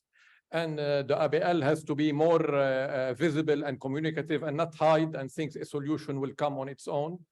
But the banks have already paid the price. The shareholders have lost their capital. The larger the shareholder, the more they have lost. The banks have lost 90% of their Eurobond portfolio, and they have lost $7 to $9 billion in their net open foreign currency positions. And they will be ready to contribute, but you cannot say that the depositors and the banks have to assume all the responsibility and deposits have to be converted into shares, and the state is poor and doesn't have any asset and there's nothing it can do. That will not restore confidence. That will destroy confidence for an entire generation. Just ask the diaspora about this. But we will have, we will have to, we can continue during the cocktail. Just, we will have to conclude, unfortunately. Thank you so much. Thank you so much. Jean, if I can just intervene on one small thing, because we didn't very talk briefly, about it. please, Dr. Said. Very briefly. I mentioned at the beginning the fourth estate. The fourth estate is the media and press, apart from the financial markets, that can have people held accountable. One of the major issues we have in Lebanon is that the media and the press are not independent. So if you want to change the narrative, if you want to have economic and financial literacy, it also has to change. You also have to change the press and media. I listen, I read, and what I see is shocking. The press and media have let down the Lebanese people. They have been irresponsible in dealing with the crisis, the reasons for the crisis, and the outcomes. Correct. So that is one of the major things we need to change moving forward. Thank you so much. Thank you so much. As a conclusion, I just wanted to answer Ricardo because your question is on point. I think that the fact that you were here and not watching the Brazil game is already something big. We should take ownership for this fight. We should take ownership for this country because this country is ours and no one else. And we should know that a lot of tools that were not in our hands previously before the crisis, today we have them. Things are changing. It will take time, but we have to keep the faith and have the will to continue this fight. And this is what we are doing. This is what you are doing in your daily life. So thank you, everyone. Thank you for this, for the speakers, and see you soon. There is a last short Baleha. Oh, في video. I'm about في video. Okay, thank you. Thank you. Bye.